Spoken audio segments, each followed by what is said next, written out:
What's going on, everybody? Welcome back to another Yankees Avenue watch party. This is game number 62 of 162, and the Yankees have returned back home to the Bronx after a phenomenal 7-2 road trip that concluded with a sweep of the San Francisco Giants in phenomenal fashion, as we, I don't want to say we all saw, because I know I wasn't here for the watch party on Sunday, but trust me, I was watching every single pitch, and boy, oh boy, this team, they're rolling right now, big time, and they are an absolute treat to watch, and that treat continues into tonight as they welcome the Twins to the Bronx for a 3-game set. Now, of course, we just played the Twins like 3 weeks ago. We swept them, go figure. But they're in the Bronx now for a 3-game set, which preludes the big show this weekend at Yankees-Dodgers. Of course, trust me, we ain't going to be missing any watch parties for that, I assure you. But, so good to see all you guys here again in the chat. I'll be getting to what you guys are feeling for tonight's game in just a little bit. But we got about 8 minutes until first pitch here on, so let's go through some pregame stuff. First things first, standings update. We maintain the best record in the American League, best record in baseball, barring, I'm not sure what the Phillies did yesterday while we were off, but last time I checked, we got the best record in baseball. Most importantly, best record in the American League, best record in the American League East, 2.5-game lead over the Baltimore Orioles, who are having a damn good season in their own right, 38-20, just not as good as us at 42-19. The rest, even the Red Sox, kind of surprising some people being a 500 team this far into the year. You can kind of look at the bottom third of the American League of the American League East as bottom dwellers, because it's going to come down to Yankees O's, and we got a series with the O's coming up later this month. That'll be exciting. But for now, let's just focus on the Twins staying hot. And in order to do that, let's hope Luis Gil stays hot. 7-1 record, 1.99 ERA, was just named Pitcher of the Month for May after concluding it with a phenomenal 8 innings pitched, 2 hits, 1 run, 2 walks, 9 strikeout outing against the Angels last week. He went 5-0 with a 6-0 with a .70 ERA in 6 May starts. As we know, he has been phenomenal, and hopefully that continues into tonight, because the way it's looking right now, chat, obviously the dude's going to be an all-star. Game starts tomorrow. Luis Gil's probably on the bump for the American League, which is pretty freaking awesome. Obviously, we hope that continues into tonight, and I expect it will. For the Twins, they're sending out Bailey Ober, who just got rocked versus the second place Kansas City Royals, but they're doing a damn good job competing with the Guardians, who have been really good this year, too, in the American League Central. He just got rocked by them last week. 5 innings, 9 hits, 6 runs, no walks, 4 strikeouts. Overall on the year, 5-3 record, 4.89 ERA. He's been I imagine outside of that start, he's been pretty okay. It looks like that bad outing inflated his ERA just a bit. The whip is good. Strikeout more than a K per inning. He's been solid, but what's really been solid is the Yankees lineup, and they got a nice one today, pretty much what we've been seeing all season long. Of course, also with DJ LeMahieu at third base, which even though you see the 75 WRC plus, I actually think DJ has looked pretty good at third base. He's had good at bats. He's ran the bases well. He's had a couple singles, a few of them legitimate, a few of them lucky or whatever. Defense has been fine over at third base. But Volpe, Soto, Judge, Verdugo, Stanton, Rizzo, Torres, Trevino, LeMahieu. As normal, you expect this offense to hit. They have the best the best offense in the league, most home runs hit in the American League. I think all of baseball as well. Clicking on all cylinders, and of course that starts with the 2 guys, or 3 guys at the top really, Volpe and then Soto and Aaron Judge. Look at those WRC pluses, and it's quite clear by now that while there's some other contenders, and it may have looked different early on in the season, at least when it comes to Judge's end of things, no doubt it's going to come down to these 2 to win MVP of the American League, which is not our main goal this year by any means. But it is pretty sweet when you look at the 2 best hitters in baseball, Judge and Soto. They're both in our lineup, and they are representing that very fact with those 2 insane WRC pluses, the great seasons they're having. And when it comes to Judge, I made what I consider to be a somewhat, not a hot take for me, but to other people it may have been a hot take, where I was like, Judge is going to have 30 homers by the end of June. Now, it's like a foregone conclusion. Dude's already at, 21? Maybe even 22, I believe 21, and we're only in the first week of June. 30 by the end of the month seems like a lock. He was also just named Player of the Month for May, as we all expected. So Gil gets Pitcher of the Month and Rookie of the Month, and Judge gets Player of the Month. So a little over 2 months into the season, everything is clicking for the Yankees, and I don't want to get ahead of myself, because I did say this in 2022, but I don't care, because shit is different now. This team does not compare to 2022. So far, this is the year of the Yankees, and you just got to hope that lasts throughout the whole regular season, then, of course, into October. And I posted this on Yanks Ave the other day. I'm like, man, with how good this team is, I just want to fast forward to October, but I got to, remind myself, take a deep breath and enjoy this, because this is, at least for me, because you guys know I started watching in 2011, so I can't really count 2009. This is the best team I ever watched. So I'm not going to take it for granted. I'm going to enjoy coming on here every single night, or the days that I don't chat. I apologize. Sometimes things come up. Trust me, I assure you, I never miss a game. There will be days where I can't always do a watch party, but the number I have in mind this year is at least over 130 games streamed on this channel. So we're here today. We'll be here tomorrow. We'll be here Thursday. And then you bet your frickin' ass, chat, we will be here this weekend for Yankees Dodgers, which is all night games. You got Friday on Yes, and then Saturday on Fox, and then Sunday ESPN Baseball. Kind of a throwback to how it used to always be with Yankees Red Sox. Remember, it'd be either the Friday game on Yes or My 9 in those days. And you'd have a Saturday primetime game on Fox, and then finish it up with Sunday Night Baseball on ESPN. So looking forward to that. We'll definitely be, that's going to be playoff vibes, yo, in this watch party. I assure you of that. But for now, again, let's focus on the Minnesota Twins. And, got first pitch coming up in just a little bit here, chat. Again, so good to see all you guys. I missed you, yo. Hope everybody's having a good start to the week. Of course, the off day yesterday, and then back at it today. But I haven't seen you guys in a minute, which also, actually, before we get to that, got to bring up the news today. Gerrit Cole making his rehab assignment in Double-A as we speak.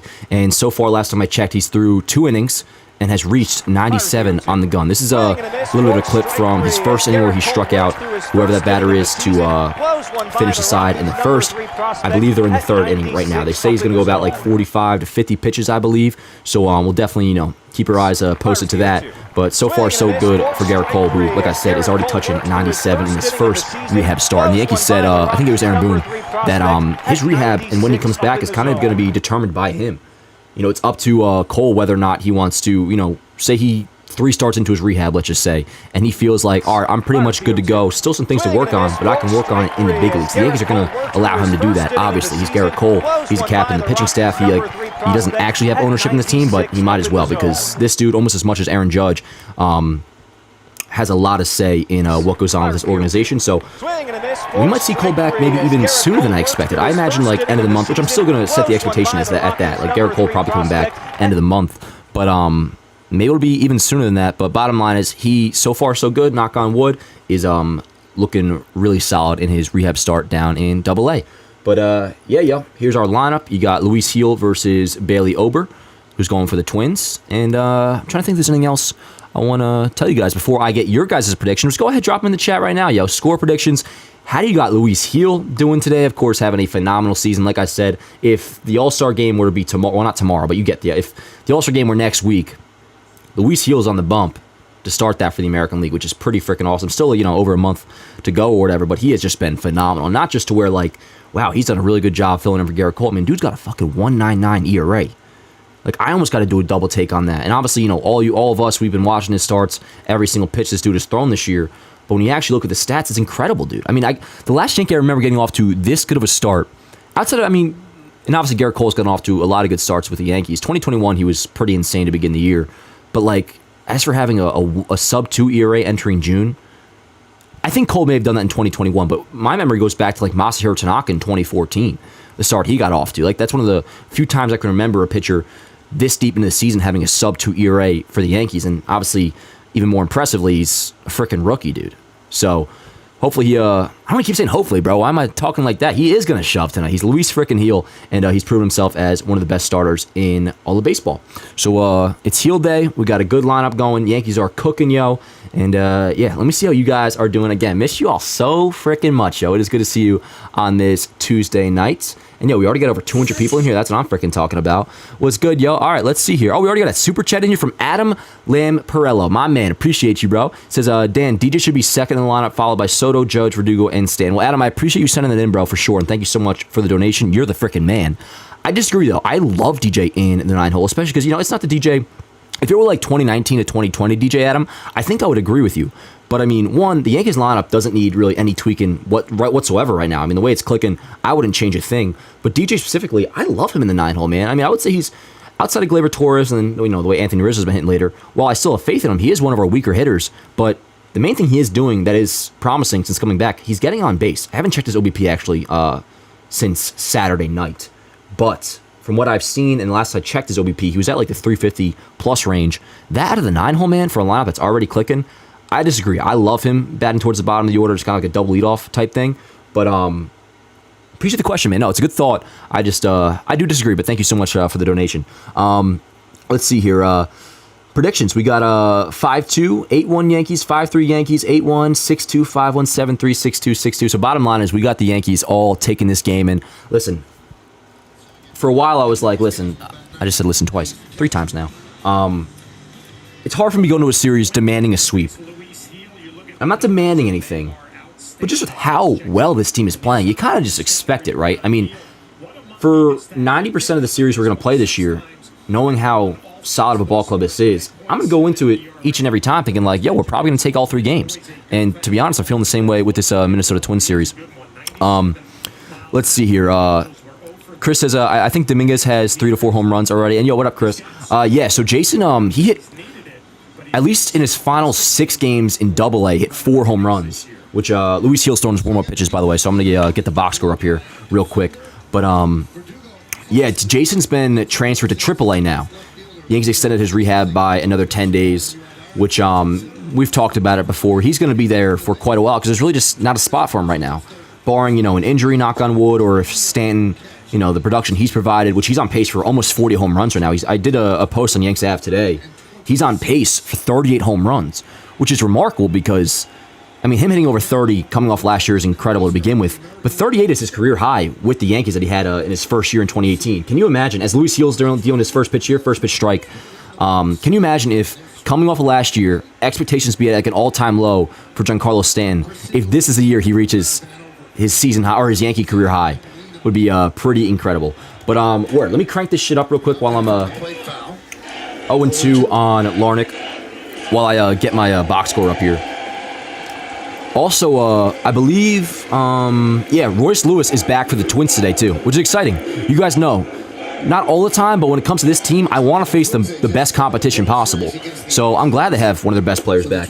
Give us a challenge, yo. Let's do it. Yankees took care of them in Minnesota, and, dude, I just want to say that 9th inning on, you know what, we'll talk about it in a little bit, that 9th inning on Sunday against the Giants. The word box score is in. Let's go, Heel. Fly ball center field. It's not deep, no problem. 1 dead. All right, let me get the line score in, and then we'll be officially chilling. And yo, chat, I hope everybody's got some good dinner for themselves tonight, because I don't want you guys getting jealous. I have McDonald's on the way. Now, I'm not going to be picking out on stream. I'm saving my 2 cheeseburgers, no onions, for afterwards, because I'm not a total pig. I have a little bit of class. But I got a large DC coming, and I might gnaw on some fries a little bit. But bottom line is, yo, we are freaking kicking it for the next few hours. And speaking of, we got our box score in, we got our line score in, and let's fucking do it, baby. What's good, chat? As always, I will be tuning into what you guys have to say quite frequently throughout the night. What's good, Jackson? Morgan, yo, long time no see. Mario, how you doing? How do I think we'll do against the Dodgers? My game plan is 2 out of 3. We're facing Yamamoto on Friday. That'll probably be the toughest the toughest game of the series, because Yamamoto on Friday versus Cody Petit, who quietly, although his line wasn't great, it was just like 5 innings, 3 runs. He pitched pretty solid against I believe it was San Francisco on Friday, right? So he'll be going up against Yamamoto on Friday. I expect to win every single game, but 2 out of 3. 2 out of 3 is like my main goal, with the optimistic hope of maybe a sweep. But it is the Dodgers. We got to show them a little respect. I would say, even with the Phillies, or if you want to say they're better, whatever, they're generally, like, at the very least, top 3 in the league, or second to us for the best team in baseball. So I'll show them a little bit of respect. I won't expect a sweep, but we take 2 out of 3, win that series. Nice, Heel, attaboy. Correa down on strikes, 93-mile-an-hour changeup. That's some people's fastball, Case says. What was I gonna say? We're already on the map. We're already, power rankings for the most part outside of MLBs, which is all just bait for interaction. But what was I gonna say? It's accepted now that we're one of the best teams in baseball. That I don't think even the biggest Yankee hater would dispute at this point. But once you beat the Dodgers in a series, and particularly I hope we have like a game or two where we dominate, that officially kind of puts us on the map like, okay, this shit is legit. Because if you remember, even though there were some exciting games, we ended up splitting that series. I think back to 2022, the Astros series, where, we split one of the games. Hicks hit the game tire off Presley in the 9th, that 3-run shot. We had the game where we get no hit into the 8th, and nice heel. And we ended up coming back winning that game with a walk-off. But it did kind of feel like we were overmatched by the Astros, and it was kind of like, for those who were pessimistic about the great start we got off to in 2022, it was kind of like a kick in the teeth a little bit, like, oh, maybe this team isn't that good, or like we're not as good as we thought, or there is a better team out there. I just don't want that to happen with the Dodgers, and I don't expect it to. As Volpe over to first, a very quick 1-2-3 inning for Luis Seal. That's awesome. So at least one inning in, he picks up where he left off in Anaheim.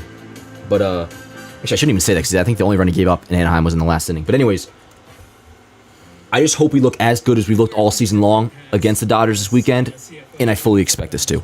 But yeah. But trust me, we're going to go hard with the Dodgers series this weekend, so we'll have a lot more to talk about then when we get there. For now, we just worry about the Minnesota Twins, which we got Volpe, Soto, Judge coming up. Again, another look at the lineup: Volpe, Soto, Judge, Verdugo, Stanton, Rizzo, Torres, Trevino, LeMahieu. Which, if we had a playoff game starting tomorrow, I feel like this is our lineup, no doubt. I mean, this is pretty much every regular in their standard spot that we've seen for the most part this year. With if you're going to pick a catcher, although kind of struggling a little bit lately, you see the WRC plus dropping just a tad. Someone's calling me now. Dropping just a tad. He obviously has been better than Austin Wells. And again, DJ in the 9-hole, man, it just makes this lineup look so complete. Outside of one thing, the only issue having DJ in the 9-hole rather than when we had Oswaldo, you do have 4 straight righties, which the Yankees, for the most part this year, haven't even had 3 straight righties, let alone 4. You know, when you have Waldo in the 9-hole, lefty batter, switch hitter, that splits it up a little bit. But, I mean, there's no denying. Even in his regressing age, not as good as he was a few years ago, DJ LeMahieu is a better hitter than Oswaldo Cabrera, who did a damn good job filling in. But, pumped to have DJ back, and him in the 9-hole just rounds out the order so nicely as a double leadoff guy. Judge and Soto, both over a 1 OPS, which is incredible. Verdugo doing his thing. He had some big hits in San Francisco and in the road trip in general. Stan, nice to see him pick up another homer against San Francisco on, Friday? And then a nice insurance RBI double after the comeback on Sunday. Because his West Coast trip started off great in San Diego with the 2-run shot when they Soto, Judge, and Stan all went deep in that 1 inning. And then he struggled a little bit in Anaheim. And I will say, I am kind of like always teetering on Stan a little bit to where like I'm so pumped with what he's done production-wise this year. He has been great. Season ends right now. He's quite possibly could be comeback player of the year, you know? But I think he's going to be back in my mind all season long. I don't even feel bad about this, but like at his age, coming off last year, it is in the back of my head a little bit like, okay, when is Stanton going to fall off? So I'll admit, when he has a rough 4 or 5 games, you're like, okay, is this where we start to see the decline? He picked it back up, though, in San Francisco with a good series. So I look forward to see what he's doing tonight. All right. Volpe, fly ball right center field. Caught. Nice rip, though. Oh, that Sunday game, man, was incredible, dude. Talk about games really putting you on the map, which, again, like, it's accepted by now. Like, we know, other fans know, opposing fan bases know. We are one of, if not the best team in baseball. We're a World Series favorite right now. But games like that, man, just remind you how special this team is, yo. I mean, dude, not that we didn't like squeak by against one of the best closers in baseball. We were relentless. It was a barrage of offense, and I feel like it happened like that. And it's not just the Soto homer, it's everything that came with it. The Volpe RBI triple, that was badass. The Gleyber leadoff single, good for Glebes. Jose Trevino, ground ball that looked like a for sure double play, knowing his speed. He busts his ass down the line and beats it out. And then Judge works a walk. He stole two bags that day as well. And then Giancarlo Stanton, the RBI double we just talked about. So everything about that 9th inning, man, just reinforces what we've seen from this team is that this is something that we haven't seen in, what would the math on that be, 14 years since 2009? And again, I don't qualify myself as being somebody who watched the 2009 team because, like, it was turned on as an event like the Super Bowl was in my house or like the 2008 Olympics. It was something you just watched, and that was dope. I enjoyed watching, don't get me wrong. But in terms of start to finish, living and dying with every game with a Yankees team, this is the best squad I ever watched. Point blank, period. But, word. Man, I'm like hyped up right now. I gotta not chill a little bit, but maybe take a sip of water or something. That's what you guys do to me, yo. You get me all hyped up talking ball. Let's go, Soto. Jersey night, by the way, for the basketball jersey for Soto. He's a lot more aggressive. Good eye. Attaboy. One out walk. What's good, J-Dubs? Jacob, how you doing? Yo, so good to see you guys. Chris, how's it going? Jacob, Young Bulls, Casey. How's everybody doing? Tom, so good to see all you guys, as always. Good to be back, yo. Good to be freaking back. Let's go, Cap. You see that? Judge and Soto's combined WAR, just those two players alone, higher than 15 other MLB teams total, which is insane. Let's go, Cap. I mean, these numbers we're throwing at people, John, it almost has like a Stratomatic feel. Is it real? Well, you can't expect these guys to keep up the pace all year long, but the beautiful thing early I expect Judge to. Judge was struggling, to me, it's a lock. He's going to flirt with 63. Right now, Aaron Judge is locked in. Good eye, Cap. Oh, Blue, are we doing this already? Jesus, he's laughing at it, bro. He's laughing at it because that's a shitty-ass call. Soto, Judge, Verdugo, Stanton is chipping in. Volpe's been amazing. Yeah, Judge needs a second to process life after that strike call that was a foot outside. Let's go, Cap.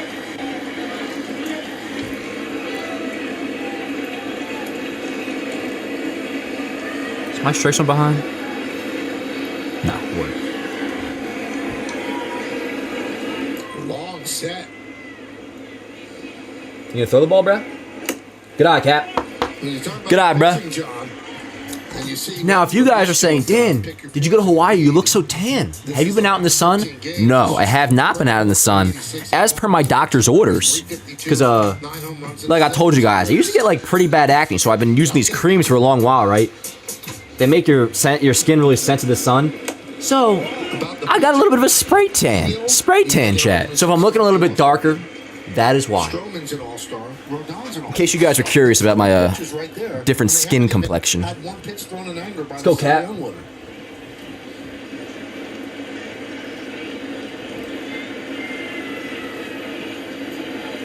2-2. Good eye.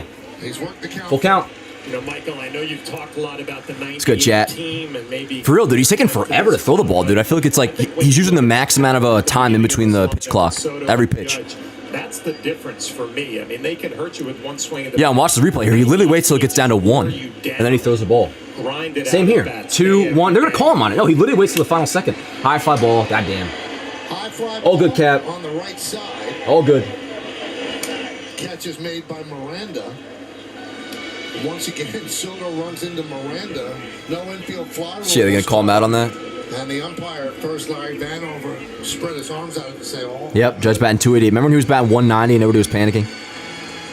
What you mean I look like a tomato, Chris? It's supposed to be a nice bronze. Not red. But, hey, Irish skin tone, you know, I guess it comes out no matter what. The one thing that wasn't considered with that play, I mean, a runner has to be able to get back to the bag. Yep. You can't obstruct. Umpire gave Soto a couple nice taps in the butt. That's cute. That's sweet. So here's Verdugo. Go, Verdukes.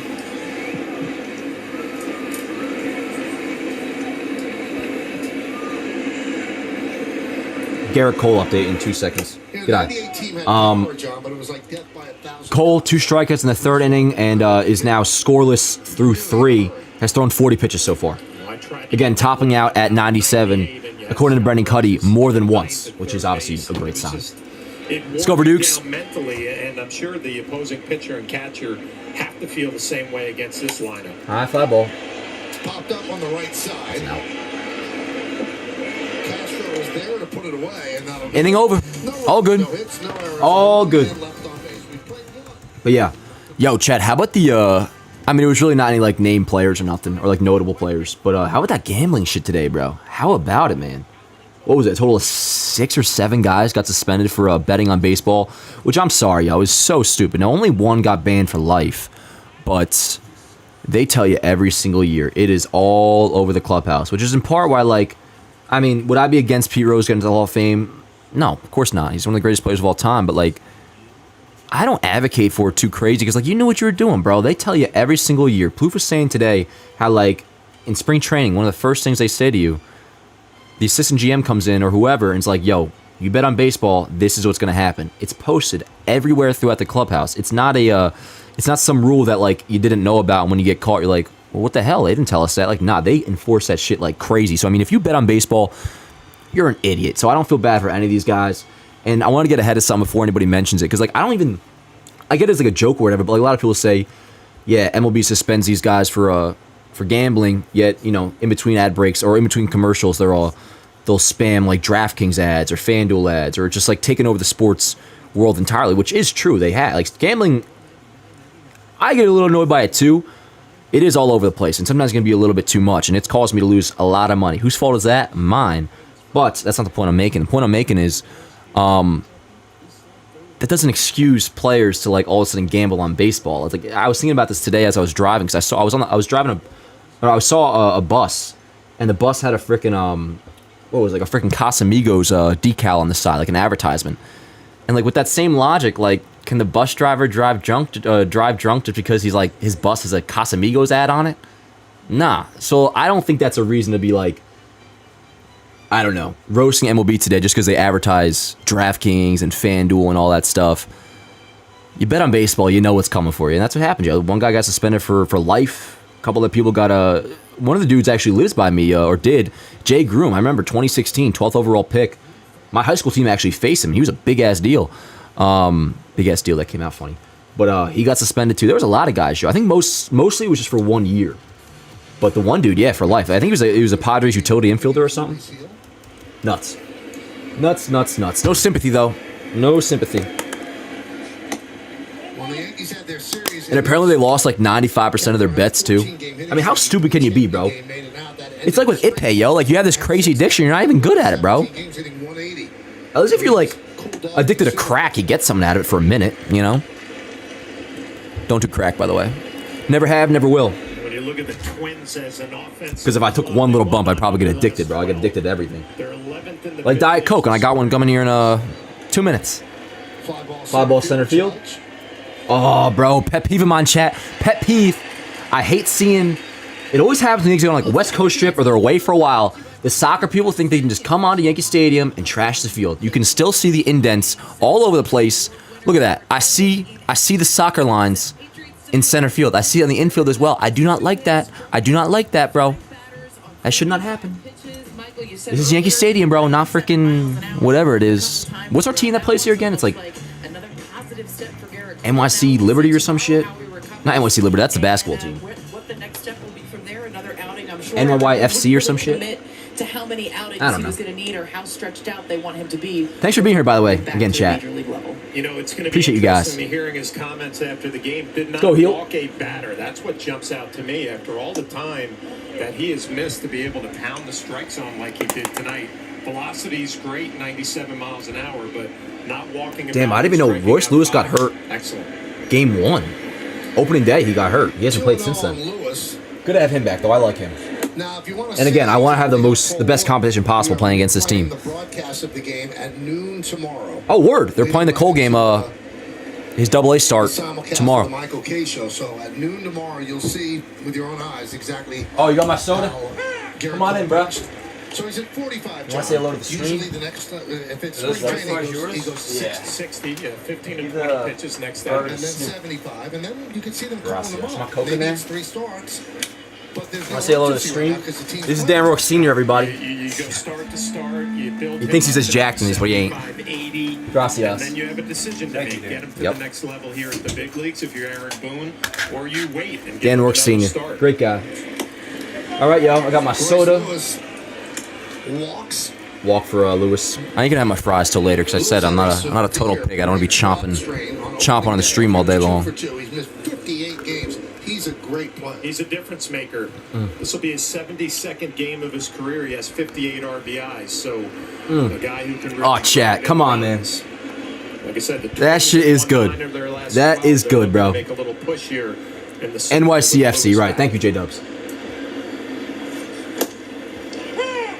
Thanks, Blue. The unfortunate thing. So this umpire strike zone's pretty wide. Take a look at these injuries.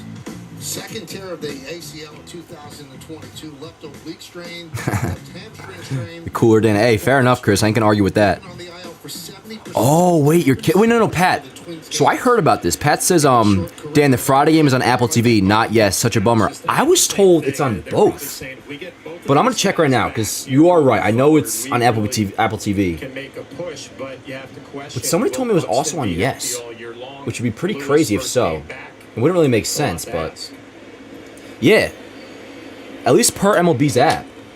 Friday game is an Apple TV vehicle, but it's also on Yes, which I feel like is the first time that's ever happened. So, assuming that's correct, yo, we don't gotta watch Apple TV, which is pretty freaking awesome.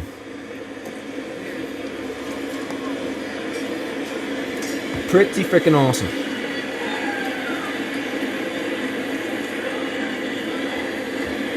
I wonder how that worked, too. Apple TV's probably pissed about that. Let's go, heel. The Twins Goes are over. a real big home run bopper, but they have 64 as a team, which is tied for 10th in the majors. Yo. So they spread up and down the line. The Twins uniforms are nice. I like them. Guy. Last year, Kepler had the most home runs. He led the team with 24. Let's go, heel. Just 6 teams that didn't have a 25 homer guy. Fly ball, not deep. Little pop up. Popped up. You see that? You see those the soccer outlines in the field? I can't stand that shit, chat.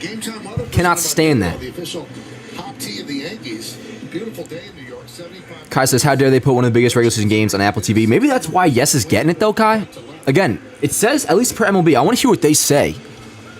Because they'll talk about like the broadcast schedule at some point. It says it's on both Yes and Apple TV. Facts, Logan. No, the Twins unis are nice. Both home and away. Ever since they, not that they've ever had ugly uniforms, but this new like crop that they have ever since like I think last year. Home, away, their alternates, really nice. Don't love their City Connects though, chat, but I won't go down that freaking rant again. Attempted a stolen base on 3 straight pitches. He's playing center field after last year. They kept him as Go, heel. DH, and he's a difference maker. And you can tell it in the Yankee series because they. Yeah, so Buxton's back too. I think he's been back for a minute, but same thing. I'm glad to have him back too for the Twins. Yeah, the Minnesota Twins kind of remind you of the Ron Gardenhire Twins. Very solid fundamentally defensively, but as you mentioned, you're playing somebody out of position that showed up. Let's go, heel. Series against the Yankees in Minnesota. Ooh, good pitch. Good pitch. Jackson, you're speaking my language, brother. Speaking my language. Nothing better than a Diet Coke in a Yankee game night. Am I wrong? You are not wrong, bro. You are spot on correct. Spot on correct. What's good, Skyler? Shout out Skyler for nice heel. Attaboy. Second K for heel, and he's scoreless through 2. Shout out Skyler for comments on my Yanks app post before about the watch party, saying she'll be in here tonight. I see you, Skyler. Good to see you here. Diet Coke and a smile. Hell yeah, yo. Yeah, heel looking good so far. Dude, his changeup, I feel like it's a little bit harder today. I mean, I know his changeup was always touching 90, but like a couple of them have hit 93, which is pretty nuts.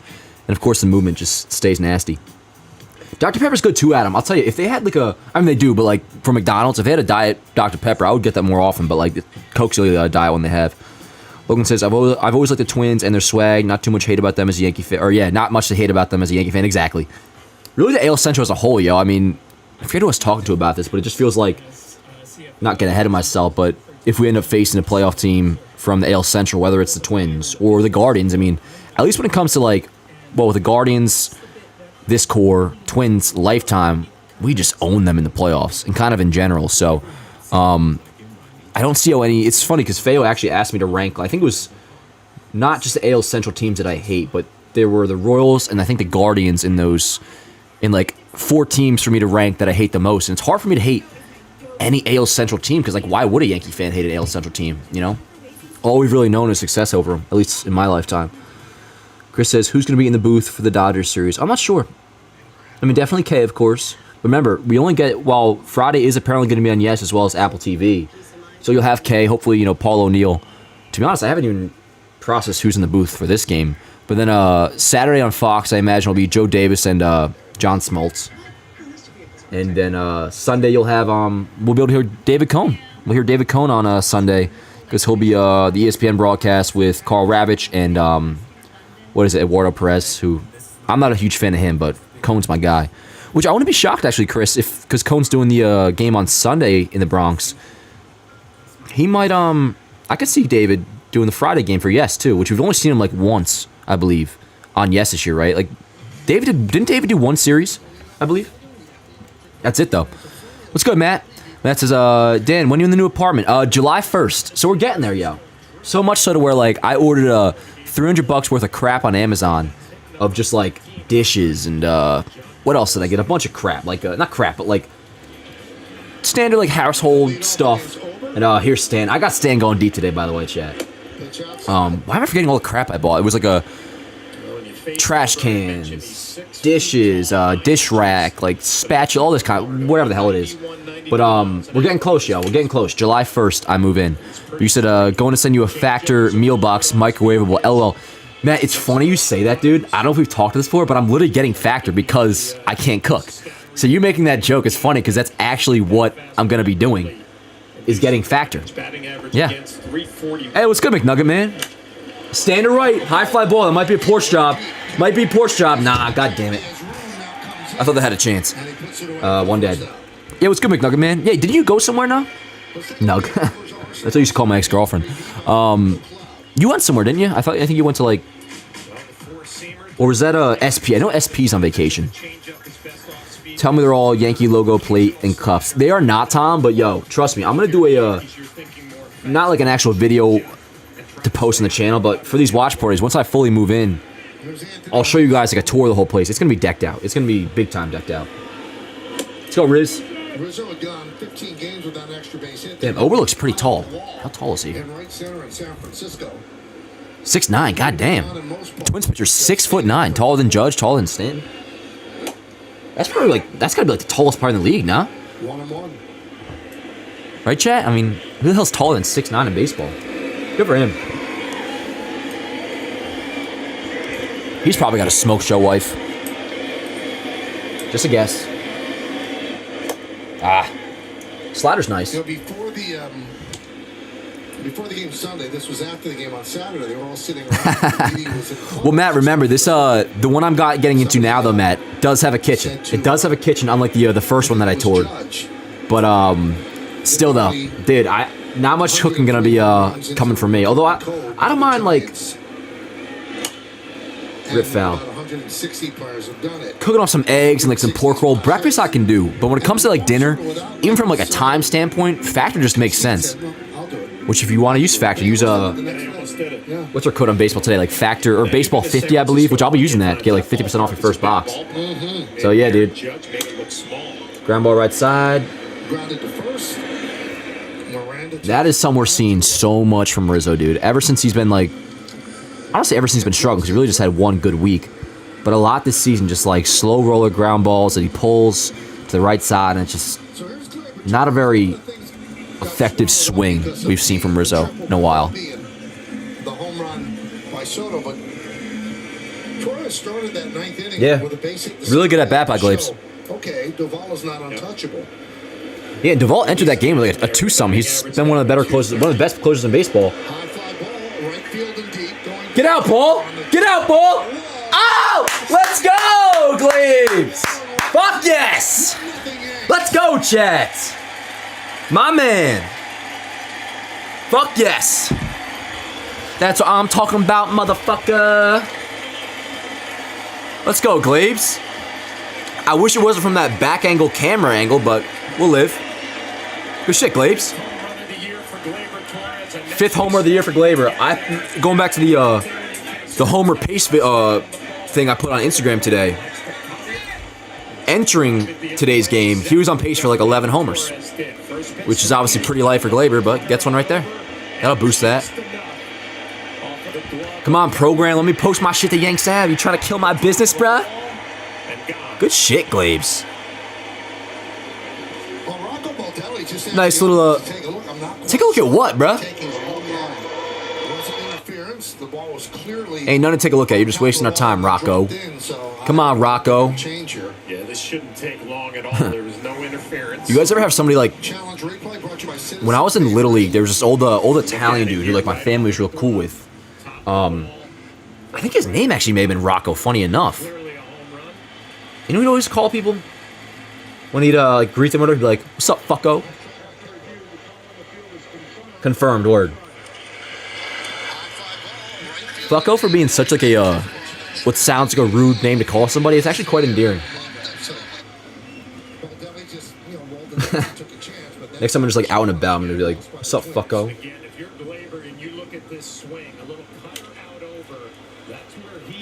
Good shit, Glebes. Gleyber Torres lifts a solo shot to right for a 1-0 Yankees lead. High fly ball to left field. Kirilloff coming in. What was that, number 5, Is right? there and makes the play. But the Yankees get on the board. I believe. The team that leads the majors in home runs. Yep, 5th home of the year for Gleyber. Torres goes to the short porch. Good shit, The Glabes. fence in front of the porch for a home run. Good shit.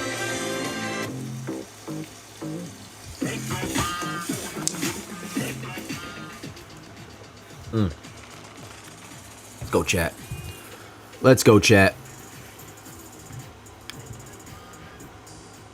Hey, Jack with a $2 super chat. Thanks, Jack. Since Cole's line, word. Is he done, I guess? 3 1/3, 2 hits, no runs, no walks, 5 Ks. Attaboy. Good shit, Cole. So, yeah, assuming that's it for Cole's line. Successful first rehab start in AA.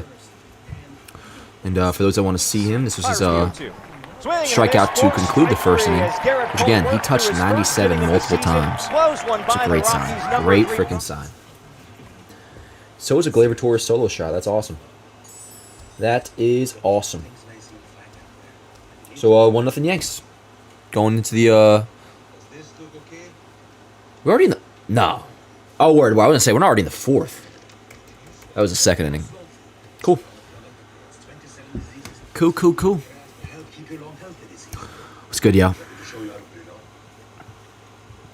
Gleyber with only 5 in this lineup is kind of sad though. Well, yeah, I mean, just his struggles overall is pretty unfortunate. But again, though, he's been hitting better as of late for the last almost like going on a month now. He's been not great, but he's been better, a lot better.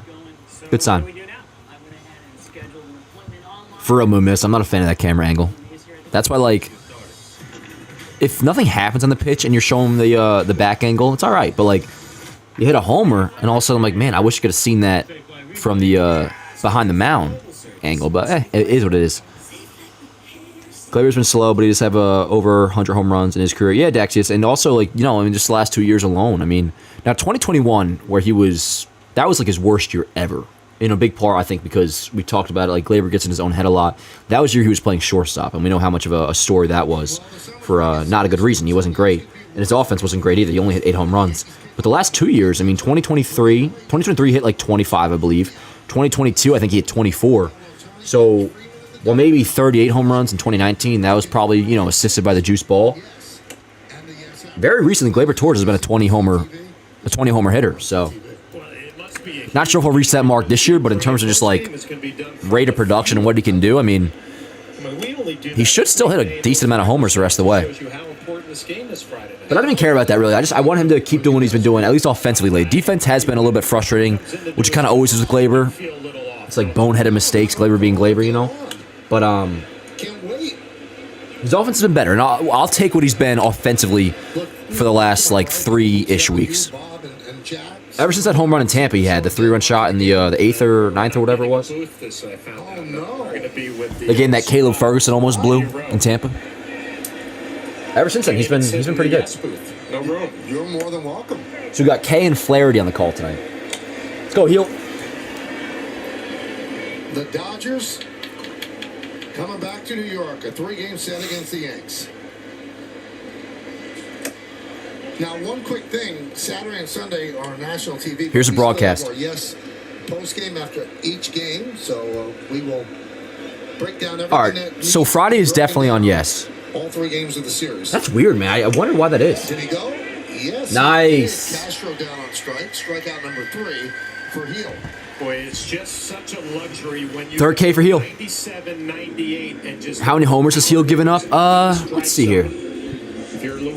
How many homers has Heel given up? Now, the ones he has, kind of similar to Rodon, they've probably all, for the most part, been solo shots.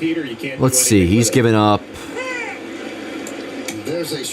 Heel's only given up 4 home runs this year, dude. 4 home runs. That's crazy. Which, in his 6 starts back in 2021, he threw 29 1/3 innings and gave up 4 home runs in 2021. This year, in 65 2/3, he's given up 4 home runs. So, that's another part of his game that's just been great. And I'm looking at the rest of his stats now. You know, 131 batting average against. Like, are you for real?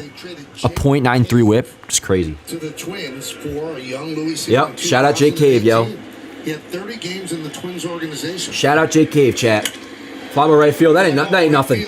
I swear to God, bro. That ain't getting out. Word. It's a base hit, but... Off the wall as Vasquez Gets the Twins' first hit against Now, this is a spot where Heel has been phenomenal in. I mean, even when he allows a base runner.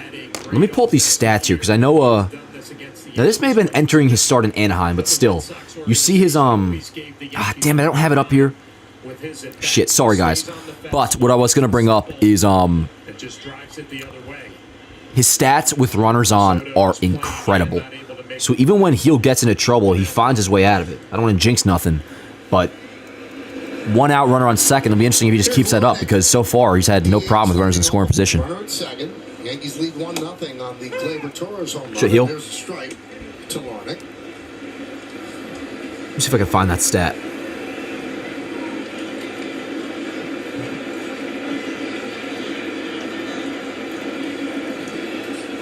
Nice pitch, dude. His changeup was 94 there. Holy shit. And he's been hitting well as the primary DH. Has he always been throwing 94 for the changeup? I feel like, I know it's been like in the low 90s, but like 94 for a change is crazy.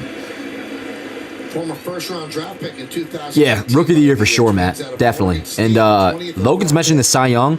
I'll tell you, the only thing that'll hold him back, Logan, right now is a potential like innings limit, which is not a defined innings limit, but like I'm sure I've talked about it a lot. The Yankees will at some point give him some sort of a break coming off Tommy John.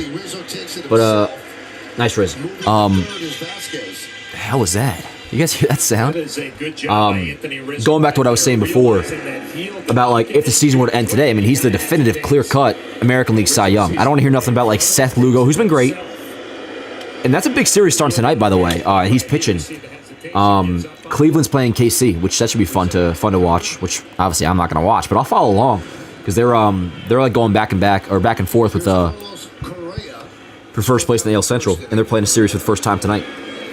Let's go, Heel. Correa likes hitting here at Yankee Stadium in his last 6 games in the Bronx. Hey, what's good, Fat Dingo? Long time no see, yo. Levy, what's up, bro? Oh, you're at the game? Hell yeah, dude. Have a good time, man. Dude, for real, 94 for a change is like nuts. And where Joe Knott throws in the Luis Seal with runners in scoring position, .063 batting average.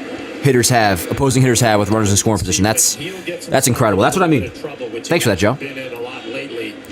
Gleyber's 38 home run season seems like a century ago. It does. And it kind of was a while ago now. Yeah, like 2019 being, and I'll think about this just not even in terms of baseball, like in life. 2019 being 5 years ago is fucking nuts, bro. Nuts. I got a big piece of trivia. Because now we're kind of like, well into the post-COVID world. See Trevino setting up inside, fouled right off of the shin guard. Go, Heel. You're protected there, but hits off the side, you're going to feel it.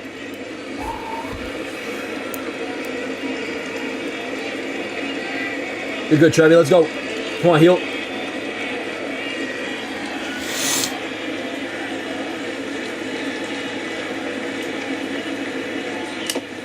Ooh, again.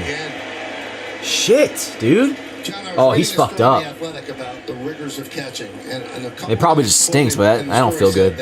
After the first game of spring training, you don't feel great the rest of the year. I would 100% agree with that. Yeah, being a catcher. The first day of spring training, you're catching maybe 4 or 5 pitchers. You're blocking balls in the dirt. You're going through your whole. I even kind of like the Twins hat too, which is very like reminiscent of the old like Miami Marlins hat, but it works for them. Good unis, all around. Are you good, Trevino?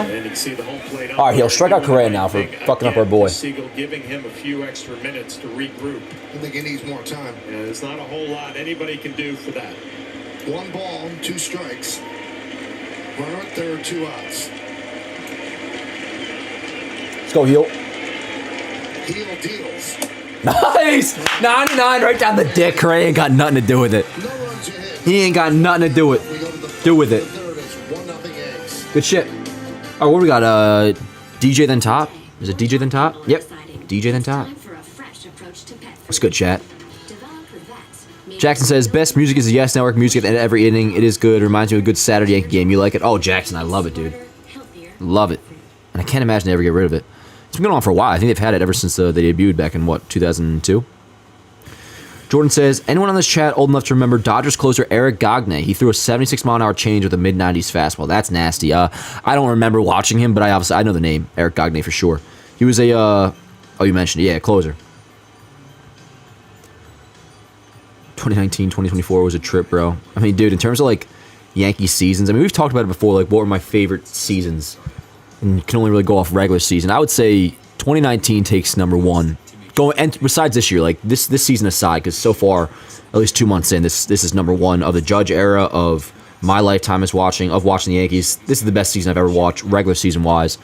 But besides that, 2019 was the 1 year where I was like, I've told this story before, but like whether it was the regular season dominating the Dodgers, and not only dominating, but like a really nice series against the Dodgers in August, and just everything we did that year in the regular season, and then 2019 ALCS Game 2, I'll talk about it forever until we do win. When Judge hit that go-ahead 2-run homer off Verlander in Houston while we already had a 1-0 lead, that was the one and only time with this Judge core where I legitimately was like, holy shit, we might win the World Series. And it was an incredible feeling. Now, of course, we ended up going to lose that game, lose the series. But, dude, going back to what I was saying before, man, like, I'm going to enjoy the hell out of this regular season, so I'm not going to, like, take it for granted or nothing, but I just can't wait till October, bro. I can't wait till October because I feel like for the first time, even, going back to that 2019 team, like, we weren't the best team in the American League. It was Houston. 2022 as well, which I still will say, like, if injuries don't happen, it's a different story. I don't think we get swept. Not saying we advance past Houston, but I think at least goes 6 or 7 games at full strength. But this year, I can say confidently, this is the first time in the Judge era we are definitively the favorite to come out of the American League. And that's even, I'm telling you, even if Houston was being Houston and not, shit in the bed like they've been doing, although they're playing better, but they're still like, 5 or 6, 7 games under 500. Even if they were doing their thing and they weren't having a shitty ass year, like, there's no doubt. No team in the AL is better than this. And what's exciting, and here's DJ, 1-1. They're only going to get better. Obviously, with Gerrit Cole coming back and the depth that we have in the outfield, if somebody goes down, knock on wood, Jason's waiting in the minors, and he's been tearing it up. And they got a good farm system to where, while there's not many holes in this team, they are going to be able to plug what there are, like the holes that there are. And I think that's the bullpen. I tweeted this out the other day. Everson Pereira, they're going to have to do something with him. Pereira has, dude, we don't even have a spot for Jason Dominguez right now. We don't even have a spot for Spencer Jones next year. Everson Pereira is below those two guys, and he's a legitimate prospect. He's, at the very least, still a top 5 in the Yankee system, and he's hitting in AAA. He's hitting, so, he still has value.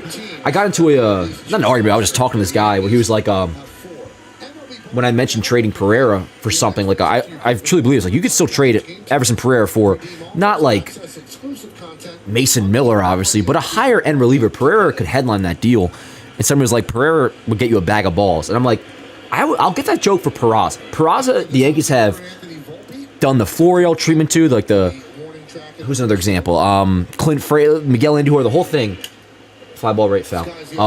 They've done that now to Peraza to where his value is so diminished to where it's not worth trading him. You got to just figure out maybe a way to, I don't know, maybe it's when Gleyber leaves next year, maybe he's a starting second baseman. I think Peraza's lost a lot of value. You could say that about Peraza. Pereira, though, that's not the case. Pereira still has legitimate value that could go out and get you a higher end-ish reliever come the trade deadline. And that's the main area I think the Yankees should target. And Jeff Passan had an article this morning where he was talking about trade needs for the deadline, and he mentioned the bullpen for the Yankees. He also mentioned that he could see them acquiring a corner infielder, and he did mention Ryan McMahon of the Rockies, which would be an interesting deal because, dude's having a badass season, and he plays third, he plays first.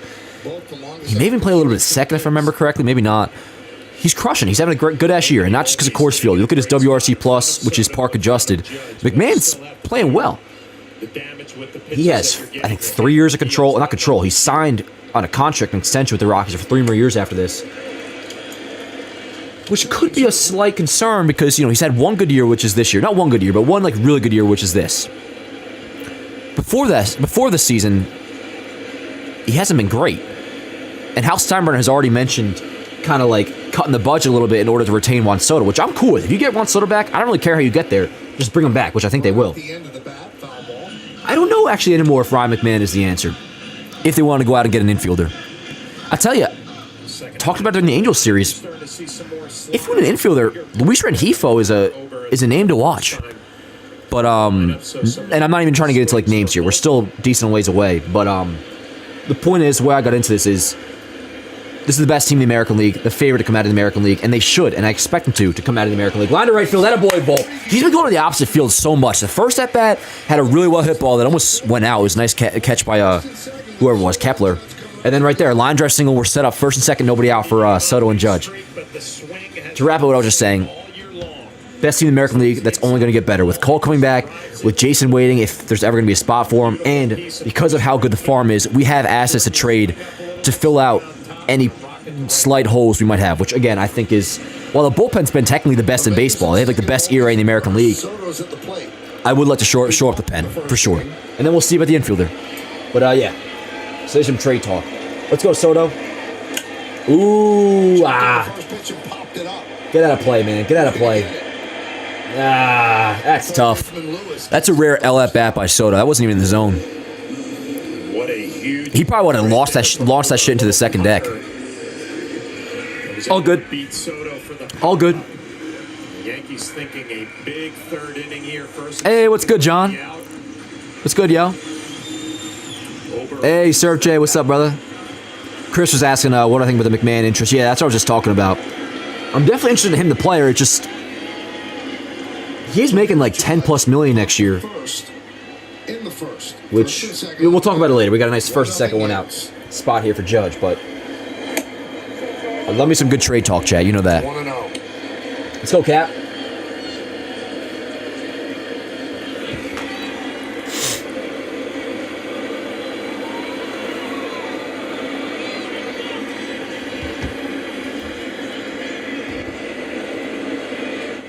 Ooh. It's a ballsy pitch, bro. Ballsy pitch, chat. The same cutter that beat Juan Soto. That one just spins a little bit, but Aaron Judge, front hip leaves a little early and works underneath.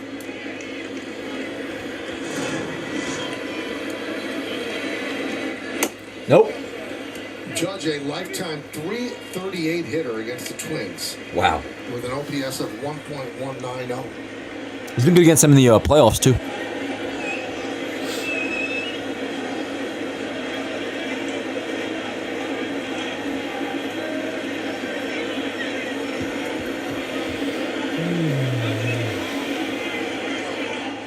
Ooh, man. 2-2 on Judge. All good.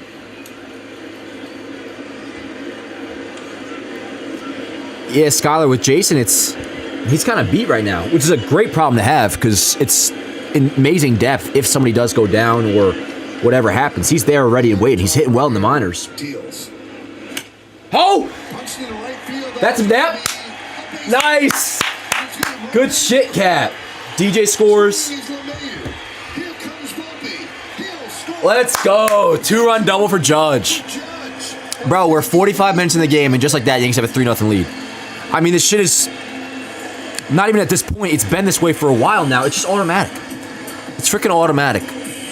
Whether it's beginning of the game, whether it's going to the ninth inning down against one of the best closers in baseball, you just expect them to score. And I tweeted this out the other day. I mean, this doesn't apply to this game, but just how good I feel about this offense. I tweeted this out against San Francisco before, not even talking about the ninth inning. It was like when they were down 3-1, and Verdugo ended up tying it with a 2-run double. I tweeted out, I'm like, dude, when the Yankees go down, I always get excited, bro, because it's like you know the offense is going to come back. Now, again, that doesn't apply to this situation. They were winning 1-0.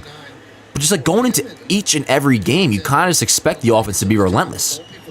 And so far, today, it's already been the case. 30-game on-base streak for Judge. What the hell? Where did my shit go? Oh, my Snag It program just quit on me, bro? Yeah, I'll send a report. Bro. Oh, what the hell? I lost my clip. All good. I'll download it off Twitter. Thanks, Snag It. Thanks, bruh. Trying to run Yanks Ave into the fucking ground. Last person that did that got shot, chat. Just kidding. I ain't hard like that. You guys know that. So a 2-run double for Judge. Good shit. Good freaking shit, yo. Stanton waiting on deck. Let's go, Verdukes. Yeah, we can get another run in here. And the pitch. Did I? 2-2. Well, this is Verdugo's first year as a Yankee, but he has the twin thing down. 24 career games against Minnesota, hitting 372. Rob would say otherwise. Hey, Rob's the one that came up to me, Vault. Rob came up to me. He was saying shit. I just finished it. That's what tough guys say, right? You started it, I just finished it. Shut the fuck up. Miranda Fields, I'll take it. I will say, yo, Third is Judge. as that Verdugo grounds out, that Tommy Pham shit, if for those who know what I'm talking about, it was the, when he got into like that little, who was it, against the Brewers, a little scuffle at home plate. When I first saw his quotes in written form, I was like, oh, classic like tough guy shit. Kind of comes off like a tool. Actually hearing him say it, yo, all I'll say is I would not want to fuck with Tommy Pham. Everything about that interview was like kind of badass. From when he said like, I heard some tough guy hoorah shit, that had me dying. And then when he said that thing about like, there's a reason why I fight so much in the offseason because I'm prepared to fuck somebody up. Yeah, I was just thinking. I believed his ass, bro, when he said that. Like, oh shit, I ain't trying to fuck with Tommy Pham. And then he walked off after. So while he kind of seems like a slight tool on paper, Tommy Pham look, he has my respect. At some point, you're going to have to show something in to go back away. 2 with a Right double, now, I'm imagining the and right-handed it's hitters for the 3-0 Yankees just looking out over the plate, Yankees. trying to drill Word. one. I'm just getting that double up now. Yanks Ave is falling off, bro, and it's all Snaggett's fault. We're good, though. Stanton? Ah, that's foul. You could tell right away. Only by Stan's reaction. He knew. You can just see it coming. I mean, everything out over the plate, Eventually, they're going to make some adjustments and try to drive. Come on, it post, the other way. motherfucker. I ain't got all goddamn day. There we go. Thank you. Let's go, Stan. 1-1. Good eye. Man, bro, he was like setting up. Vasquez was like setting up in the left-hander's batter's box there. Yeah, what the hell? And if you're I a mean, catcher, you I guess I can't blame him. Stan had one swing that was like classic Stan shit, where the ball started 3 feet off the plate, and then it was a slider, and then it tailed away, and he swung at that shit, bro. That was something else. But even when Stan was like 2017, Stan would do that shit from time to time. That'll happen. So if he has a messy swing every once in a while, I don't give a damn, because right now, entering today, he's on pace for 38 home runs. Instead of out over 3-1, he's probably looking fastball cutter out. Let's go, Stanton. Good cut. Good cut. You missed that one. That was a good swing right there. 92 down the middle. Over got away with one. Yeah, he's lucky he didn't fucking send that shit to second deck. The inner half. You're going to see some good swings middle away.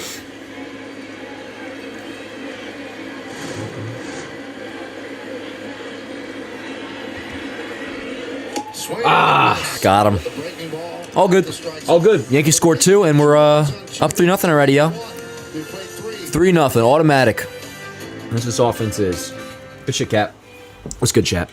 How the hell are you? Also, I'm pumped because for my Star Wars fans out there, John, it's you who always says to me to watch Bad Batch, right? I think it's you, John, right? Accolade tonight. Cannot wait. Cannot wait. I'll be watching that the second I'm done with highlights. I believe it comes out at, is it 9 Eastern, I think? I believe. What's good, Scott? My favorite player is Giancarlo Stanton on the Yankees. Nice, bro. He's one of my favorites, too, for sure. For me, we've talked about this before, but my top 5 favorite Yankees. Judge 1, of course. 2, Gerrit Cole. 3. Honestly, I'll probably put Stanton 3, to be honest. In terms of, like, not like best players, obviously, but like personal attachment. Stanton's probably 3. Clay Holmes is in there. Obviously, Juan Soto as well. But yo, while we got a commercial, I want to remind you guys that these watch parties brought to you by first things first, SeatGeek. Use code YANKSAF for $20 off your first purchase. 70,000 events I got on there, yo. So not just like baseball games, or if you want to, by all means, please go to a Yankee game, use my code, or whatever, football, NBA, concerts, anything on SeatGeek. Use this code YANKSAF, $20 off your first purchase. Brought to you by them, and also these jerseys, yo. These jerseys. Shout out to Jersey and Sneakers. If you go to the link in bio, jerseyandsneakers.com, use that link. Buy 3, get 1 free. Jerseys, for real, and they're nice ass jerseys, as you see right here. Now, I'll be honest with you guys, they're not like technically like Fanatics authentic. Not that you'd really want that, because Fanatics jerseys suck. They're better. They are better. This is literally the nicest quality jersey I've ever had in my life. You would not have any idea that it's not from Fanatics, besides the fact that they're nicer. Link in bio. Buy 3, get 1 free. Also, use code YANKS10. And they ship from the U.S. and it's free shipping. So it's not like these jersey sites from like overseas where you got to order 5 or else you're paying $50 shipping. No matter what, free shipping, and ships locally from the U.S. So I've got a couple jerseys from them now. I got another one on the way. Of course, it's my classic spring training. I'm getting a Judge one this time because I don't wear white, yo. With my red-ass skin, white doesn't really work for me. So we got another spring training jersey on the way. But point is, it takes like, I don't want to say 10 days. I think it was like, I'm pretty sure I got this in like a week, probably even less.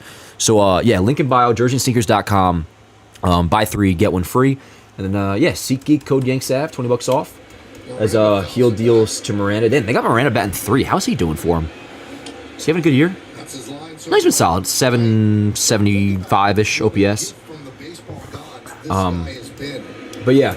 And also, Manscaped, use code YANKSAV, $20 off. What's the website? Chris, it's jerseyandsneakers.com. It's also, if you go to link in the description, of this this stream, it's in there. Yep. Gerrit Cole would have a hard time. And you guys got my personal guarantee. These jerseys are nice as hell. You won't have any issue with it. And if you do, I will deal with it personally for you. So, you got my guarantee, the YANKSAV guarantee, assured. One dead in the 4th. Carlos Rodon. They both answered. Yeah, I'll have a couple French fries. What the hell? I ain't driving. This has just been the cherry on top. 135 batting average against. Let's go, heel. That's crazy, bro. 135 batting average against 228 slugging. Both the best in baseball. I mean, just nuts. But I think the Yankee front office, the Yankee coaching staff would have to say that they've been pleasantly surprised, right? And now you have a pitcher pitching with a lot of confidence. Developed his 3rd pitch. Easy. 2 dead. Yo, Nestor. I just saw Nestor eating those dill pickle seeds. Have any of you guys actually ever had those? Are they good? Yeah, I mean, There's like, one of those things that, bro, not even just seeds, but like pickle flavored stuff in general, bro. Just not really my vibe. But people like swear by it, so it must be like half decent. I don't know. Be a little bit surprised, but now that he's done it over the first couple of months, you expect him to dominate every time. Let's go, heel. And he has. Guys, I spoke to Aaron Boone for the pregame show, and I asked him if he could have ever expected this type of start out of Luis Gil, and he said, honestly, no. They knew he had great stuff, but they didn't know that he'd be able to put it together this consistently. You look at that ERA in the month of May, under a run, and Aaron Boone noted... And the whip. Look at his walks. It was kind of a problem to begin the season, which we expected. His control was, kind of his weak point when it comes to, pitching out the zone or whatever, walking batters. He's not walking guys nearly as much as he was, especially in 2021 or even the beginning of this year. The power change and now that slider that's come along a long way for him. So certainly a bright spot, guys, and they're hoping that that consistency continues. Meredith, I think they were probably expecting the peaks and valleys, like a really good start, and then maybe a start where he walks 3 or 4 and struggles. But See, Logan says, not gonna lie, they're pretty good. You gotta like pickle flavored stuff, though. Depends on your taste. I like pickles themselves. Pickles are great. But like pickle flavored seeds, like I'm good off that. There was a point in spring training, he started a game against the Phillies in Clearwater. Yeah, he struck out like 8 and 3 1/3. That Boone actually looked at his coaches, so you seen this? So they knew that there was something there. But, to the point of the... Yeah, if you guys remember, when we were talking about, when Cole first went down, the conversation of who's going to be in the rotation, it was Luke Weaver, Clayton Beater, and Will Warren. Gil wasn't really even in the conversation until like the last, it felt like, week and a half of spring? And it really was after that Phillies start, where he struck out, I think it was like 8 batters and 3 1/3 or some stupid shit. Good pitch though, Gil. He walks Lewis for the 2nd time. And there are some pitches that you say, okay, it's a young pitcher, right? He's got a 3-0 lead, 2 outs. I don't really mind it all much because, Royce Lewis is probably the best hitter in this Twins lineup. Probably want him to challenge the strike zone. Sometimes he reminds you that he still is a young pitcher. Correa's numbers are kind of dipping again, yo. He's not as bad as he was last year, but his OPS is he's at a 760 OPS, which obviously isn't bad. And if you're good defensively and you're a shortstop, like you'll take that. But that's not Carlos Correa. Huh. See, like Logan, fried pickles, bro. I respect your taste buds, but like I could never. I could never see myself ordering a batch of fried pickles. 0-2 on Yeah, no, I'm just trying to imagine the taste. I don't think that'd be my vibe. second. But hey, to each their own. Let's go, Hill. 3-0 Yankees, top of the fourth. Come on. In the Bronx.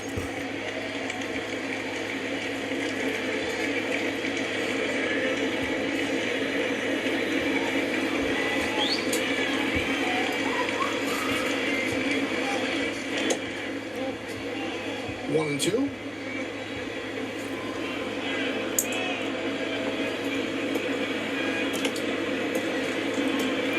By the way, chat, I'm officially like a Caitlin Clark supporter and backer.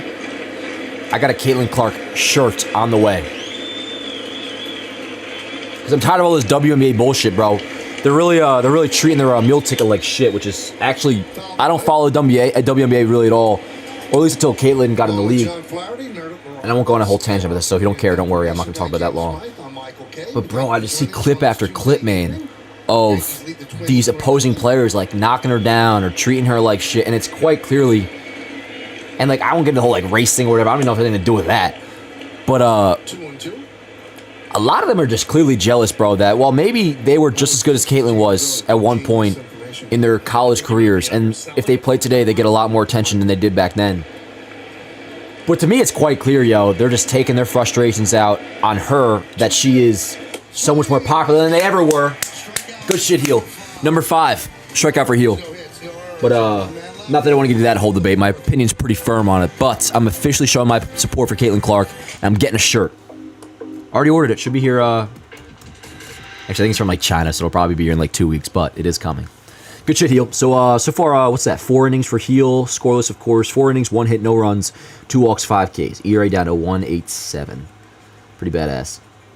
Why don't I let you show the game? Well, Judge, maybe you could hit up the Yankees and let them show me the game. But nah, I just can't. Can't. Facts, Nick. She's the reason the WNBA is thriving. That's what I'm saying, yo. It's like you're picking on your meal ticket over here. Moon Miss says, yo, chat, unbiased. Isn't the Yankee New York logo the coolest logo you've ever seen in your life? Oh, 100%. 100%. I mean, there's a reason why, and this almost bothers me to a degree, but it's fine. Like, the Yankee logo is a fashion statement. In a big part because, you know, Jay-Z, but even before that, I mean, it's just kind of like symbolic, whether or not you're a Yankee fan or not, with New York, with, yeah, kind of like fashion and shit. I mean, you'll see a lot of people that maybe have never watched a pitch of baseball in their life that'll just rock a Yankee hat because it looks sick. So 100%. I think unbiased Yankee logo is number 1 in all of sports. Jameson, did it get up to 95? Did his changers hit 95? Because I was surprised that it got up to 94. I'm like, yo, wait, what? Even 93, which, again, I know it's touched. Like, Luis Hill, when I imagine his change in my head, I'm like, okay, 91, 92. Today he's thrown 93, he's thrown 94. Are you saying you saw it go up to 95, Jameson? Crazy. That'd be crazy. Hey, what up, Donna? Donna says, if Dan showed the game, he'd be off YouTube tonight. Yo, Donna, I'd be off tonight, tomorrow, and probably behind bars for the rest of my life. Nicholas says, you should put your reactions to the plays for your highlight videos. Nah, I'm not against doing something like that one day. I definitely wouldn't make it. If I ever were to do something like that, bro, it'd be a separate video because not a lot of people would want to see my reactions or whatever. But at some point, for sure, I definitely will do something like that. What's good, Glenn? Name it, Yank. I'll answer your question in 2 seconds. La Mejor. 899 hits, 66 home runs, 405 ribbies. Played for the Yankees in 07 and for the Twins from 98 to Yankee in 07, 66 career home runs, 899 hits. And the Dodgers. Come on, man. That's a hard-ass name, that Yankee. At least it's in the 2000s, though, so that's a good thing. Let me just answer this question real quick, and then we'll get back to the game. Lemahor says, Dan, I have a question for you. Do you think the Yankees should trade Verdugo for some prospects, and then you would have space for Dominguez in left field? Definitely not, Lemahor. And I appreciate the question, and I'm glad you brought this up, because I saw Brendan Cuddy. I didn't read the article, but he suggested it in the tweet linking this article about the possibility of trading Verdugo. Like, there's just no chance. There's no chance. I mean, obviously Soto's the main reason why the team is so different than last year. But a huge supplemental reason is Alex Verdugo. I mean, it's not just Juan Soto being the difference maker from last year. This obviously that plays the biggest factor of them all. But Verdugo plays a pretty big one as well. And like, So you know who this is. With Jason, man, I mean, I have a lot of hope for him. I can't wait till he's like, everyday outfielder next year or whenever. But like, I would not trade one of the better hitters on this team, a guy who is clearly great in the clubhouse and beloved by this team, and also literally the best defensive outfielder in baseball this year. If you look at defensive run saved, at the very least, best defensive left fielder. So to me, it's not even on the table. Verdugo is not going anywhere. I don't think the Yankees would ever consider that. It's a valid question. I understand your thought process behind it, but nah. And again, I'm glad you asked that, because when Brendan Cuddy, who chatted to him, I've gotten to beef with him in the past because he said some stupid shit about Judge, but he does a good job and all. He works for The Athletic. Obviously, he knows what he's talking about to a degree. How about this, John? I wouldn't even entertain the thought, bro. Hell no. But thank you for the question. All right, let's go, Gleyber. Gleyber with a nice first inning, a second inning solo shot, fifth of the year. I think I have it.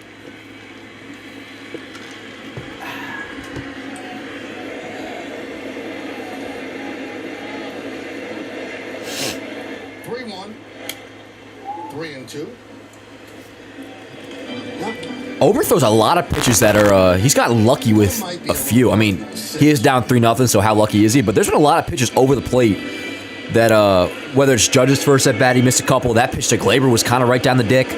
Stanton had one as well that he just missed on. The manager of the Yankees, if he didn't get it, so no wonder his ERA is, over 5. He can't really keep doing that, which his ERA entering the game is like 4.8, but after these 3 runs, it's at 5.07. Let's go, Gleyber.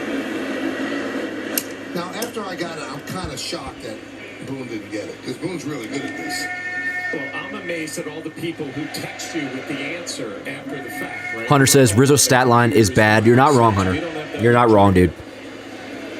I mean, the power has, outside of a week, been totally depleted. His defense has been not bad, but it's stood out at times, which cannot happen if you're not going to hit.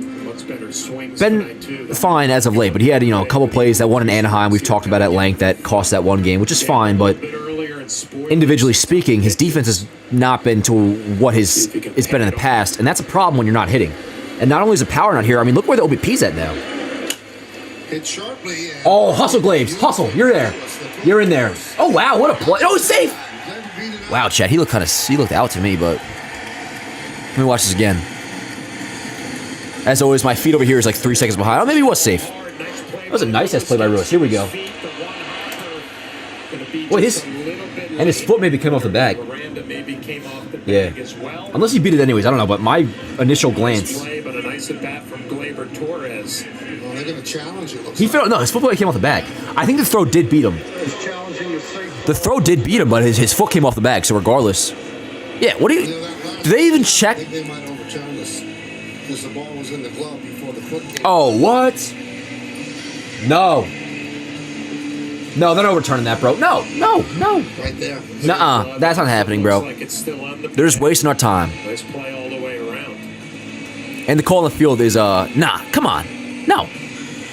Okay, I love you, but you see the call right there, or you see the play right there. His foot is clearly off the bag by the time it enters his glove. Those calls, if you're Gleyber Torres, right, you're thinking, man, I'm off to a... All right, so a infield single for Gleyber. Second hit of the day, because that's going to be wrapped up. But it looks like he out by a hair. Wow. Well, Gleyber knows. What? Gleyber, what are you doing? What is this? That's a little annoying, honestly, even if he knows he's out. Just stay in the fucking bag, bro. It was a bang-bang play.